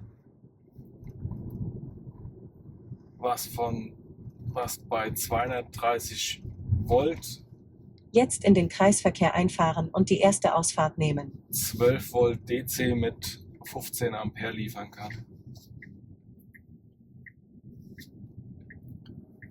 Und das gibt es vom Hersteller oder es gibt sogar vom Hersteller eine Powerbank, so eine kleine, die in die Hand passt mit einem 12 In Volt 200 Anschluss, Metern links abbiegen, um auf Hoher 25 der April zu bleiben. der dann sogar für 15 Ampere geeignet ist. Und ich konnte sowas nicht finden Jetzt links abbiegen, um auf Hoher 25 der April zu bleiben. auf AliExpress, aber ich bin mir sicher, das gibt es auch nochmal auf AliExpress, aber ich war nicht in der Lage, die zu finden.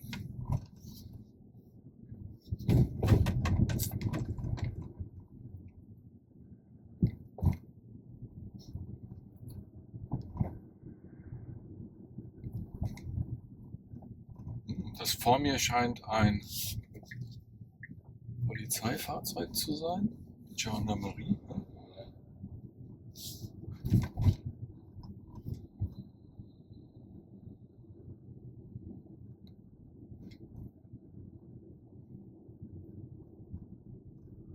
Ja, hier sind die Cafés ja direkt an der Straße.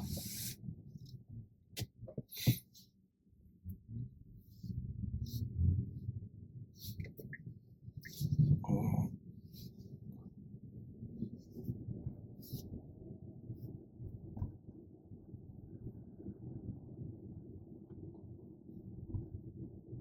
Hier ist richtig was los. Surfshop. Ah, wir sind schon in der Surfergegend.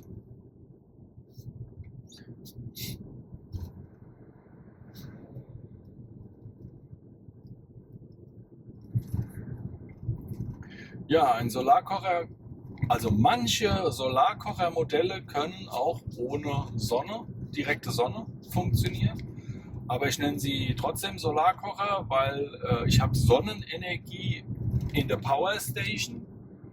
Und wenn ich dann die Sonnenenergie in der Nacht in den Solarkocher mit dem Solarkocher benutze, dann ist es trotzdem ein Solarkocher, weil er hat ja die Sonnenenergie genutzt. Also Solarkocher funktionieren auch in der Nacht.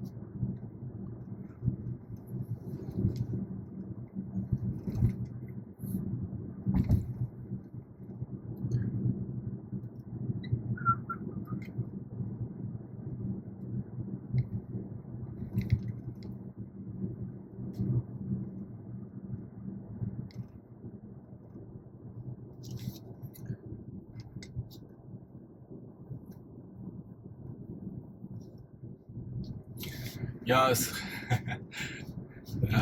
ja, da fällt mir jetzt so ein, günstig reisen. Also ich mache ja hier wohl eine sehr preiswerte Europatour. Energiekosten, Essenskosten, Übernachtungskosten sind richtig günstig. Ich weiß, es geht noch günstiger, aber so ein bisschen Komfort will ich ja dann doch haben. Und deshalb gönne ich mir die Campingplätze. Und ich gehe auch gerne mal essen. Also ich gehe sogar sehr gerne essen. Also gekocht bekommen und bedient zu werden, mag ich. Ja, es gibt darüber extra Bücher. Also ich kenne die Autorin und habe auch deren Buch gekauft, die günstig um die Welt reist. Und dann habe ich sie gefragt, und wie verkauft sich das Buch? Da sagt sie, wird sehr selten gekauft. Und fügt noch hinzu, ja, wer günstig reist, der kauft auch keine Bücher. Also ich könnte jetzt auch für eine Zielgruppe schreiben, die gar keine Bücher kauft. Es sei denn, Tesla. Und sie hat sogar noch preisgünstig angeboten. Aber ja, ich könnte so ein Buch schreiben und das für 99 Cent raushauen.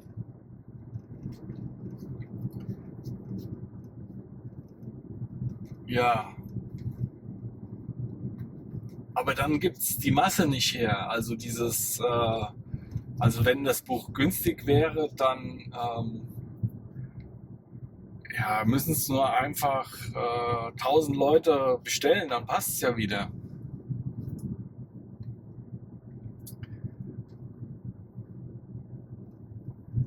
Aber so preiswert reist dann wieder keiner. Oder nicht so viele. Oder nicht dann muss man es keine Ahnung, in 5 Sprachen anbieten. Ja, vielleicht ist das der Plan. Um dann mit jeder Sprache so 100 Verkäufe hinzukriegen. Oder meine deutsche Sprache, die sind einfach, ja, Pauschalurlaub inklusive, all inklusive. Und ich habe es ja auch gemacht. Und ich habe auch den Cluburlaub gemacht.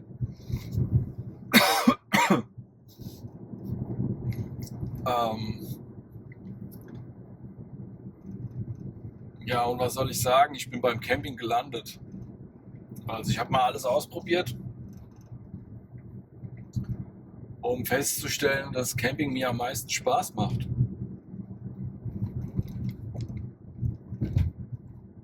Ja,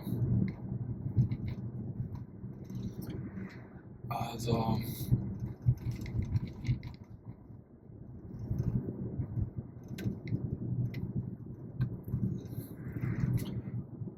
und bei manchen Campingpreisen, hier ist kein Punkt zum Überholen, sonst wird er überholen. Fahre ich mal schneller. Doch. Überholverbot aufgehoben. Jetzt könnte er überholen, aber jetzt fahre ich ja auch zügig.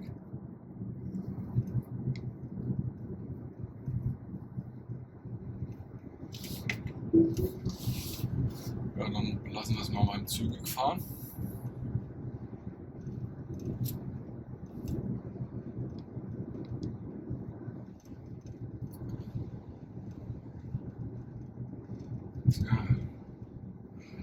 Campingurlaub ist für mich wie Kur,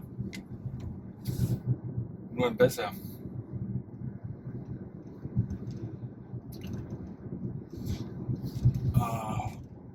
Man ist beim Camping, ist die Bewegung Pflicht, und wenn es nur die Toiletten- und Abwaschbesuche sind. Bei einem Pauschalurlaub, da kann man zwar auch Tagesausflüge machen, aber ja, die Regel ist eher, ich laufe mal zum Pool, ich laufe mal zum Strand, und die 10 Meter bringen es halt nicht so. Und ich laufe zum Essen 10 Meter und die Toilette ist auf dem Zimmer oder an der Strandbar oder auf dem am Pool, am Restaurant. Also da läuft man ganz wenig.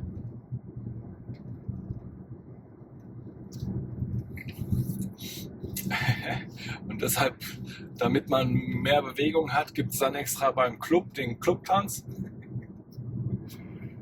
und natürlich die Pool-Aerobic und Gymnastik und sonstige Aktivitäten, wo man sich dann, wenn man jung ist, dran denkt, ja, nett, aber ich mache was anderes.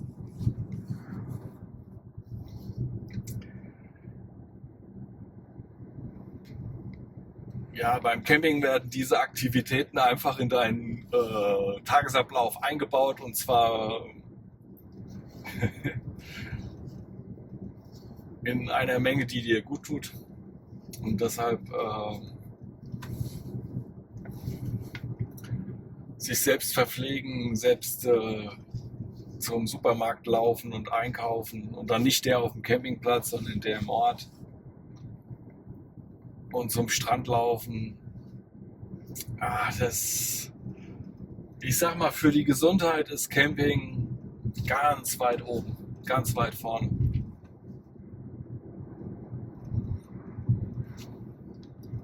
Ja,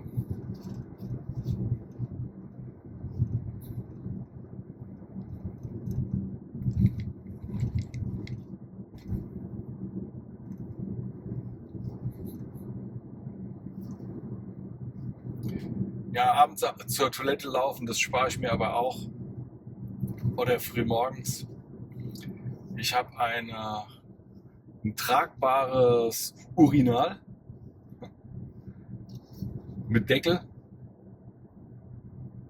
Auf meiner Internetseite habe ich das gestern verlinkt,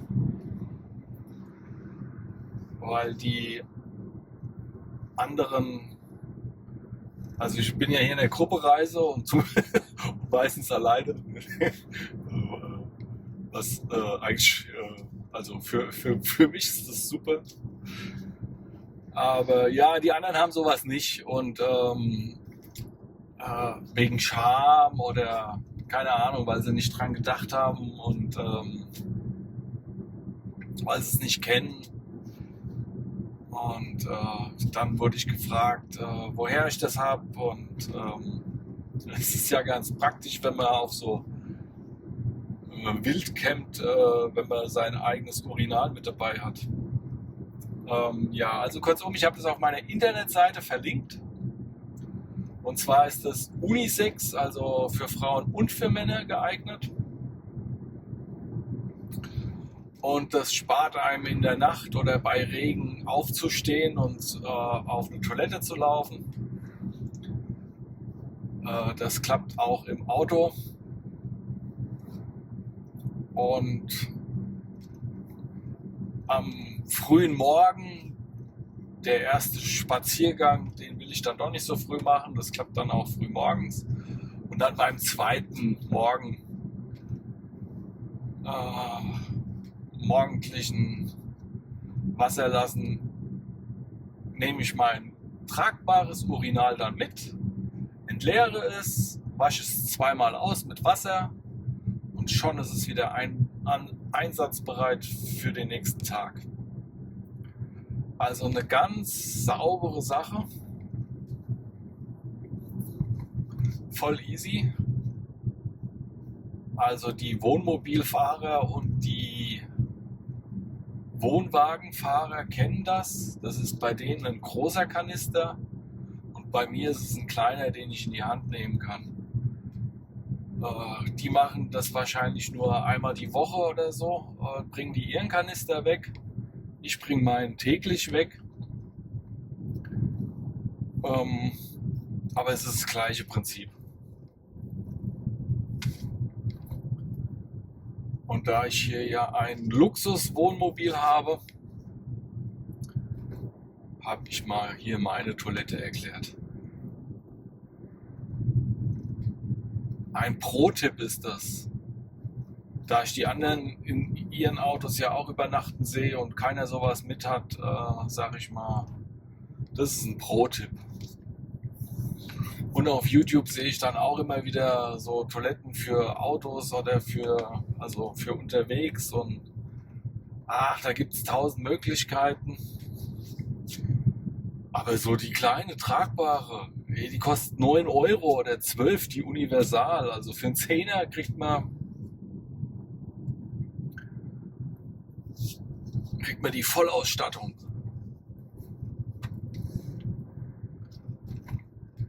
Und fürs große Geschäft, ja, ich gehe mal von aus, da hat ja jeder so seine eigenen Zeiten fürs große Geschäft. Das kommt ja nie überraschend.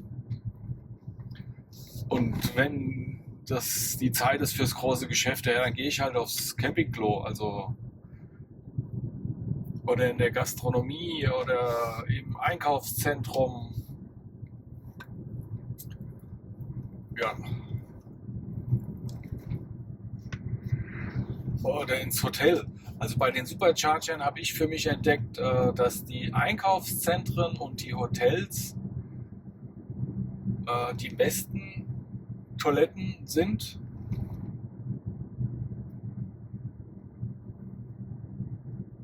Außer bei so einem, also es war ja, also bei einem Truckerpark oder bei einer Trucker-Raststätte, dann gibt es dann sogar Duschen, aber also da so welche brauchte ich noch nie. Da gehe ich lieber auf dem Campingplatz duschen. Und bei den Trucker-Rastplätzen habe ich sogar schon Toiletten ohne Klobrille erlebt. Also das sind wie die also für mich wie die französische Plumpsklos, die gibt es ja auch noch. Wo man in der Hocke oder ohne sich aufzusetzen sein Geschäft verrichtet. Und das kann ich nicht. Ich brauche eine Klobrille, ich muss mich hinsetzen. Also so in der Hocke, dafür bin ich nicht trainiert. Das geht gar nicht. Also und dementsprechend empfehle ich halt die europäische Toilette mit Klobrille. Und die gibt es bei Hotels, bei Einkaufszentren.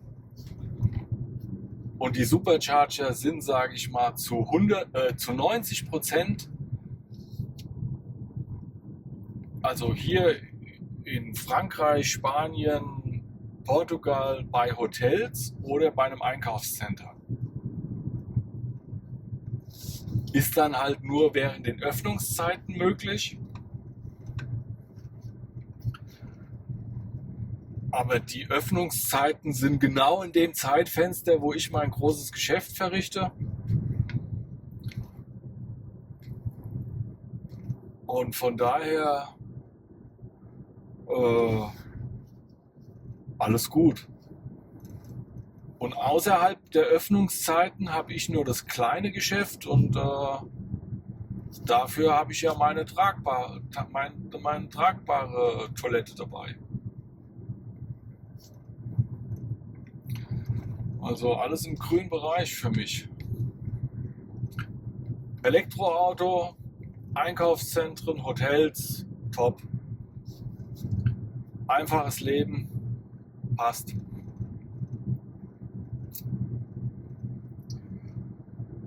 Eigentlich ist es sogar komfortabel, also von einfach ist hier gar keine Rede. Also die elektrische Fahrt hier ist 10-mal besser als mit irgendeinem Verbrenner. Und so komfortabel hier wie der Autopilot, ich habe vergessen reinzumachen, also er ist jetzt wieder drin. Also so viel Komfort hatte ich noch nie in meinem Leben. Ich fahre 30 Jahre Auto und hier mal einen Chauffeur anschalten und sich chauffieren lassen. Wenn man keinen Bock hat, müde ist, ja, ist 10-mal besser.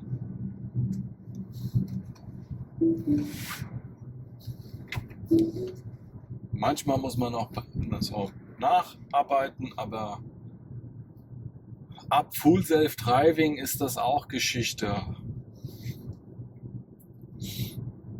Und jetzt schon, also komm, der macht ja schon 90% der Strecke, ich fahre ja nur noch 10% selbst. Und jetzt rede ich sogar über die Strecken ohne Maut.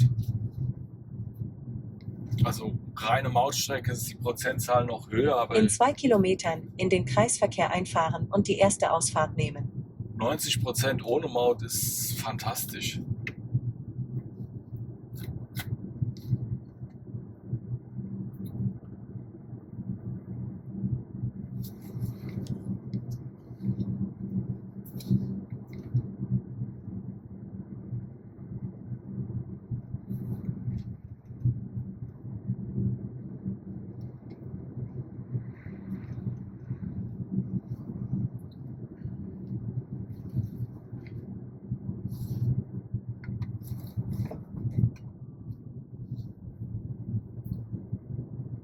Also ich habe immer den richtigen Gang eingelegt beim elektrischen Fahren. Ich kann mich nie verschalten. Ich fahre den Berg hoch, als wäre es nix. Ich fahre den Berg runter und kriege Energie in den Akku und meine Bremsen halten 300.000 Kilometer. Ich habe ein One-Pedal-Driving, also ein Pedal fahren. Also ich muss sie eigentlich gar nicht mehr antippen. Aber ab und zu tippe ich sie an, um den Flugrost fernzuhalten. Weil wenn man die Bremsen nicht mehr benutzt, dann setzen die Bremsscheiben Flugrost an und das ist nicht so dolle. Und deshalb wird bei Ausfahrten gebremst, aber auch nur ganz Jetzt in den normal. Kreisverkehr einfahren und die erste Ausfahrt nehmen. Diese Empfehlungen, da mal schärfer zu bremsen, ach, mache ich gar nicht. Mein normales Fahrverhalten, Bremsverhalten passt, dass wir über den TÜV mit dem ersten Versuch kamen oder beziehungsweise die Freundin ist, sie fährt ja ihr Auto da hauptsächlich und ihr Auto ist nach 3 Jahren über den TÜV gekommen mit 0 Mängeln.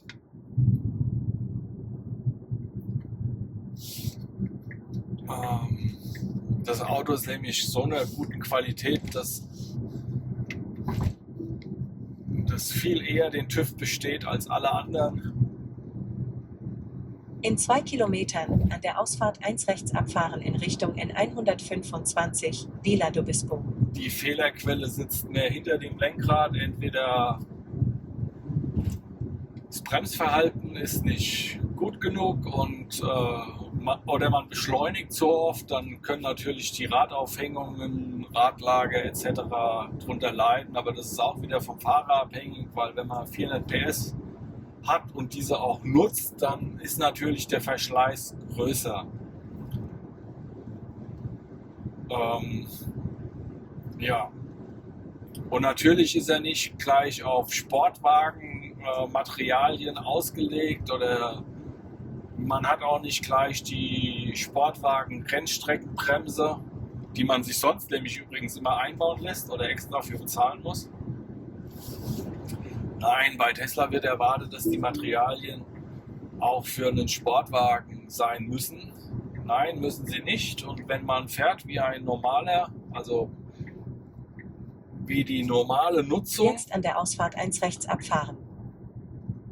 dann hält die Radaufhängung, Lager, Gelenke auch zumindest bei unserem Fahrzeug ewig.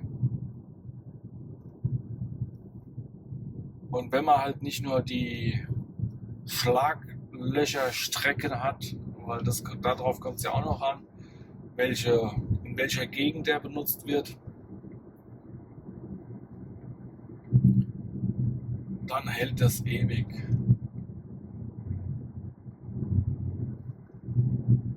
Und wenn halt mal ein Stoßdämpfer nach,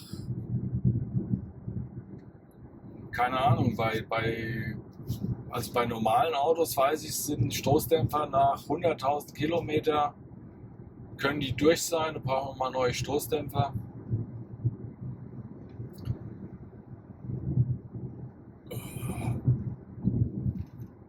Bei Tesla habe ich es jetzt noch nicht erlebt oder gehört. Wahrscheinlich nimmt natürlich wieder Tesla Stoßdämpfer, die für mehr Kilometer ausgelegt sind, weil sie halt kein Wartungsgeschäft haben. Aber bei so Standardfahrzeugen, da sind die halt nach 120.000 Kilometer sind die Stoßdämpfer durch. Jetzt könnte man sagen, Tesla ist ja schwerer, aber erstens, Tesla ist gar nicht schwerer als manch Verbrenner.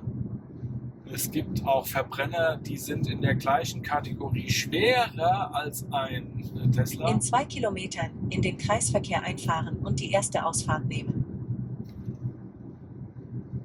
Und selbst wenn etwas schwerer ist, dann muss man halt einfach so konstruieren, dass es für das schwerere Fahrzeug geeignet ist. Also LKWs sind schwerer und die machen ja auch nicht vorher schlapp. Also, ja. Also alles bla bla. Tesla konstruiert die E-Autos richtig oder besser als meiner Meinung nach alle anderen. Das fängt beim Sicherungskasten an, das geht über die 12 Volt Batterie und die anderen Sachen habt ihr schon oft genug gehört, aber das mit dem Sicherungskasten und der 12 Volt Batterie, das weiß nicht jeder und ist bei Tesla einfach besser konstruiert. So, 16 Minuten, gleich kommen wir an. Habe ich schon wieder voll durchgequatscht. 2 Stunden lang. Hammer. Ich bin eine Quasselstrippe. Jetzt in den Kreisverkehr einfahren und die erste Ausfahrt nehmen. Ja, die zweiten Teile des Tages, die lade ich entweder gar nicht hoch oder dann quatsche ich nicht mehr so viel. Es ist immer der erste Teil, wo ich viel laber.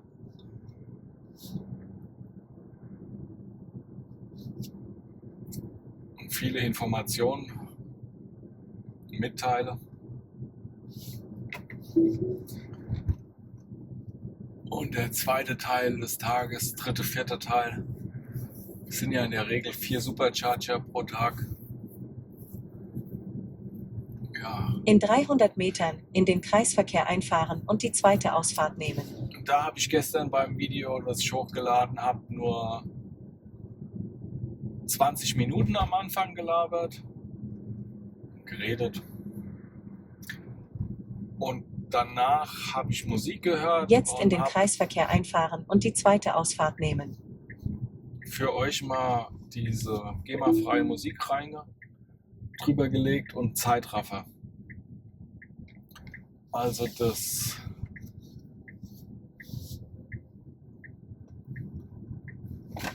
manche Fahrvideos sind dann nur eine Stunde lang und dann habe ich doch länger gequatscht. Also nur 40 Minuten geredet und dann die restliche 1 Stunde 20 Fahrt auf 20 Minuten gekürzt. Im Zeitraffer. Und dann ist es nur ein Stunden Video.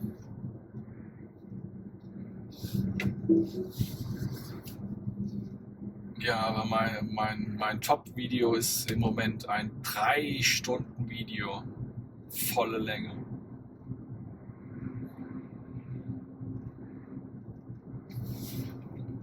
Ja, meine Kapitel, die ich drunter mache, die werden von der KI generiert. Und deshalb schätzt die KI immer nur die Zeiten.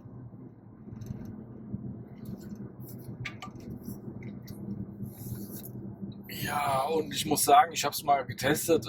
Entschuldigung, also die Schätzungen sind nicht so dolle. Also die Kapitelüberschrift, die stimmt zwar. Also das spreche ich mal an im Video.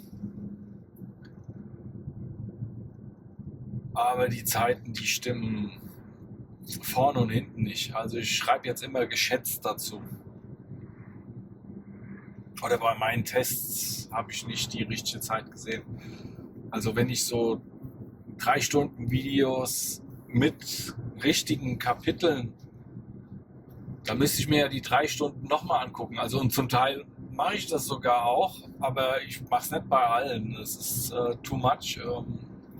Zu viel und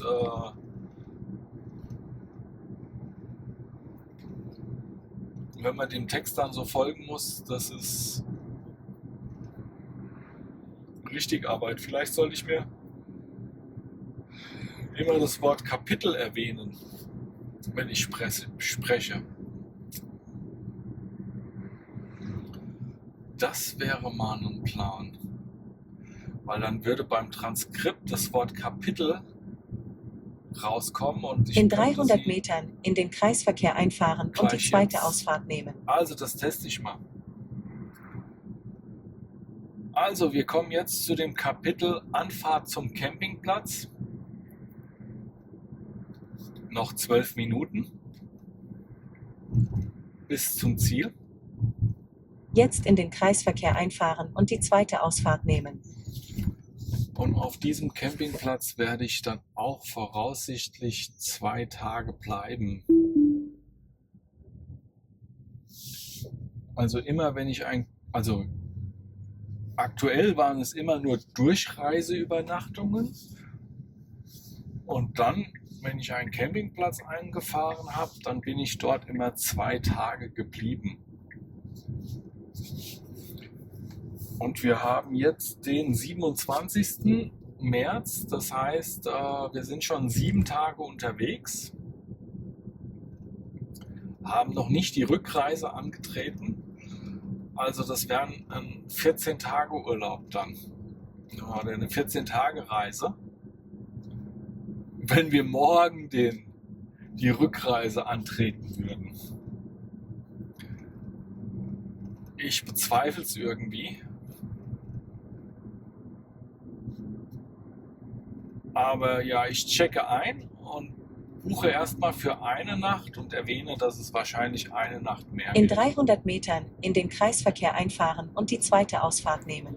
Weil wenn die anderen sagen, sie wollen morgen wieder zurück, dann würde das bedeuten, dass die anderen nicht einen Ort zweimal gesehen haben. Also das waren immer Jetzt in den nur Kreisverkehr einfahren und die zweite Ausfahrt. nur Durchreiseübernachtungen.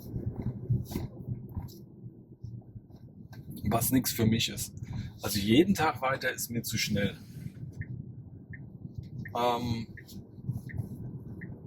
Also ich brauche schon mal so 2 Tage am Stück und besonders nach, sage ich mal, 3 Tagen Anreise Also drei Durchreiseübernachtungen. Nach 3 Durchreiseübernachtungen brauche ich mal 2 Tage Aufenthalt. Das habe ich jetzt für mich entdeckt, dass das mein Turnus ist. Also der mir gefällt. Der für mich okay ist. Also 3-mal Durchreiseübernachtung und dann einmal 2 Tage. Ja, und dann habe ich ehrlich gesagt, bin ich in dem Turnus weitergegangen. Ich habe nur nach den 2 Tagen bin ich auf dem nächsten Campingplatz und dort auch 2 Tage verbracht. Bin ich auf dem nächsten Campingplatz, also jetzt hier. Und das wäre 1 Tag oder 2. Und jetzt in Portugal bin ich ja nur am Campen. Also weil das Ziel ist In Portugal. 300 Metern in den Kreisverkehr einfahren und die zweite Ausfahrt nehmen. Und hier wähle ich dann Campingplätze.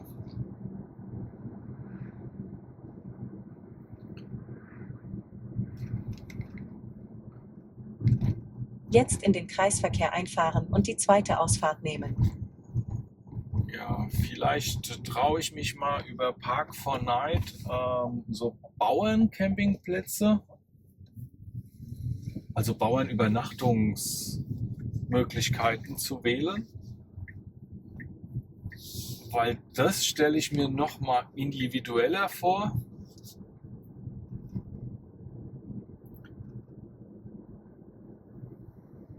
Und das so Bauerncampingplätze, mit einem Streichelzoo dabei und vielleicht ein Bauernfrühstück und ein Bauernmittagessen, da bin ich doch dabei.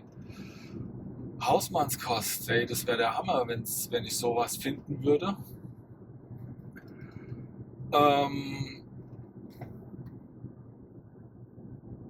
Das versuche ich mal jetzt auf der Strecke immer einzubauen. Ja. Ja, für die Rückreise weiß ich halt jetzt nochmal einen guten Campingplatz. Den würde ich auch sofort wieder nehmen. Also das hier ist jetzt einer, den kenne ich schon und da fahre ich wieder hin, weil er gut ist. Und der nächste ist in Spanien.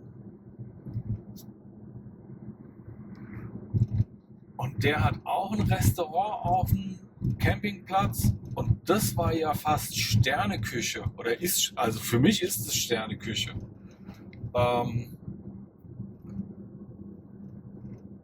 Also die Soße und also die Dekoration, also da hat alles gepasst. Und zu einem Camping, also die Küche war exzellent und preiswert.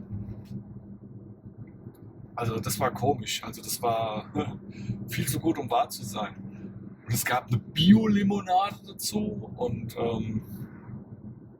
ja, aber es war wahr, also das war einfach eine gute Küche. Also man musste auch vorher reservieren, also daran merkt man dann auch, dass eine Küche gut ist. Das wird schon auf der Homepage angekündigt. In 300 Metern in den Bitte Kreisverkehr reservieren Sie einfahren in und die unserem zweite Ausfahrt Restaurant, nehmen.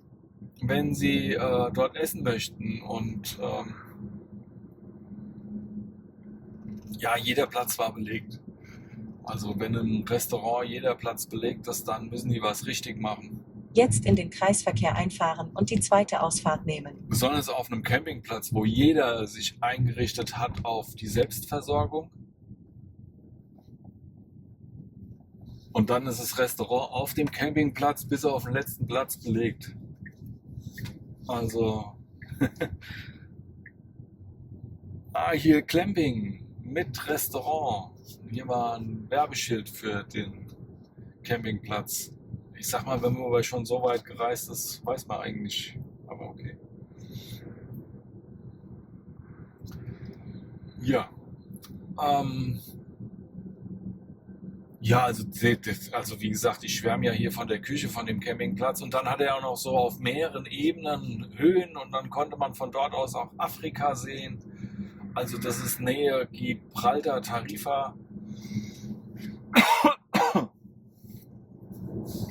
Ähm, und es hätte auch Hotels, also es ist kein Hotel, aber es hätte auch Zimmer gehabt, die 60 Euro die Nacht kosten. Das ist also, ja, da schlafe ich aber lieber im Auto und habe es natürlich günstiger und es hätte auch noch einen Pool gehabt, den ich nicht In genutzt habe. 300 Metern in den Kreisverkehr einfahren und die dritte Ausfahrt nehmen. Ist direkt am Strand, jeder Zweite hat da ein Surfbrett unterm Arm. Auf dem Campingplatz, weil der hat einen extra Zugang zum Wasser. Jetzt in den Kreisverkehr einfahren und die dritte Ausfahrt nehmen.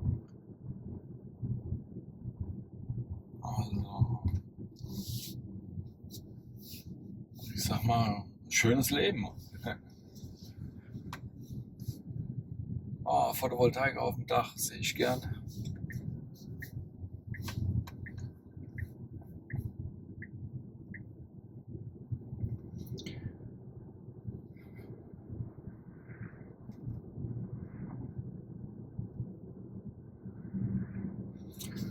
So, aber dann, ja, jetzt wisst ihr schon, wo meine nächste Übernachtung ist. Von diesem Campingplatz aus kann man nämlich bis Tarifa Nähe Gibraltar fahren und dort ist der Campingplatz. Und danach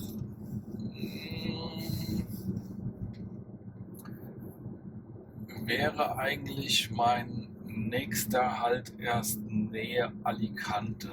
Dann auf dem Rückweg wird ein bisschen Strecke gemacht. Das kann ich von dem Campingplatz aus da Tarifa sogar an einem Tag fahren.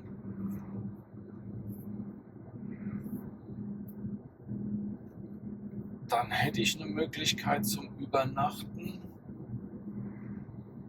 Und dann für In 300 Frankreich Metern in den Kreisverkehr einfahren und die zweite Ausfahrt nehmen. würde ich dann mal nach diesen Bauernübernachtungsmöglichkeiten, also ja, also ich hatte einmal das Glück, das habe ich, Jetzt in den Kreisverkehr einfahren und die zweite Ausfahrt nehmen. alle Hotels waren in Frankreich ausgebucht. In der Region, wo wir gerade waren. Und dann habe ich Airbnb aufgemacht. Und dann war dort eine Übernachtungsmöglichkeit in einem Schaustellerwohnwagen. Und zwar war das ein Musiker, der mit dem Zirkus gewandert ist.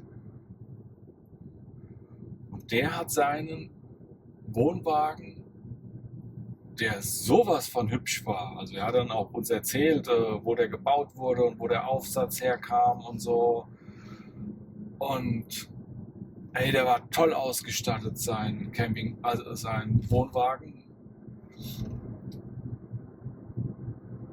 Das war auf einem spitzen Gelände, wo er den hingestellt hatte, mit Stromanschluss und Wasser und einer Naturtoilette. Und der Kühlschrank war voll mit, hat er uns befüllt mit Käse, In 200 mit Metern Eiern, in den Kreisverkehr einfahren und die dritte Ausfahrt alles nehmen. aus der Region. Und er hat uns sogar morgens noch was gebracht. Also es war einfach toll.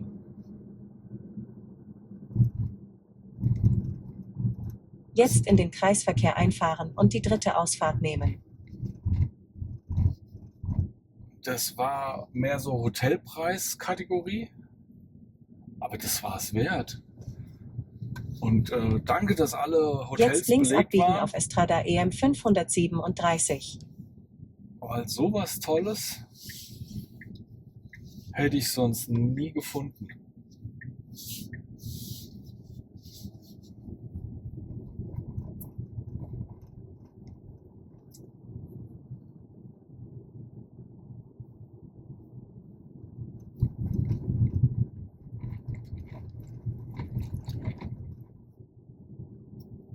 Ja, das ist dann doch eine Abenteuerreise.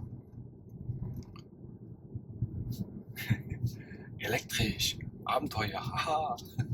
Ihr seht's ja auf der Strecke. In 200 Metern haben Sie Ihr Ziel erreicht. Alles mit Supercharger erreichbar. Da ist nichts mehr Abenteuer. Supercharger sind zuverlässig, preiswert und Plug and Charge. Anstöpseln und lädt. Ah, hier ist er. Salema Eco Camp. Ja, ich weiß, ich könnte jetzt gleich hier oben oder um die Ecke parken und dann einchecken. Genau. Ja, Jetzt haben Sie das Ziel erreicht.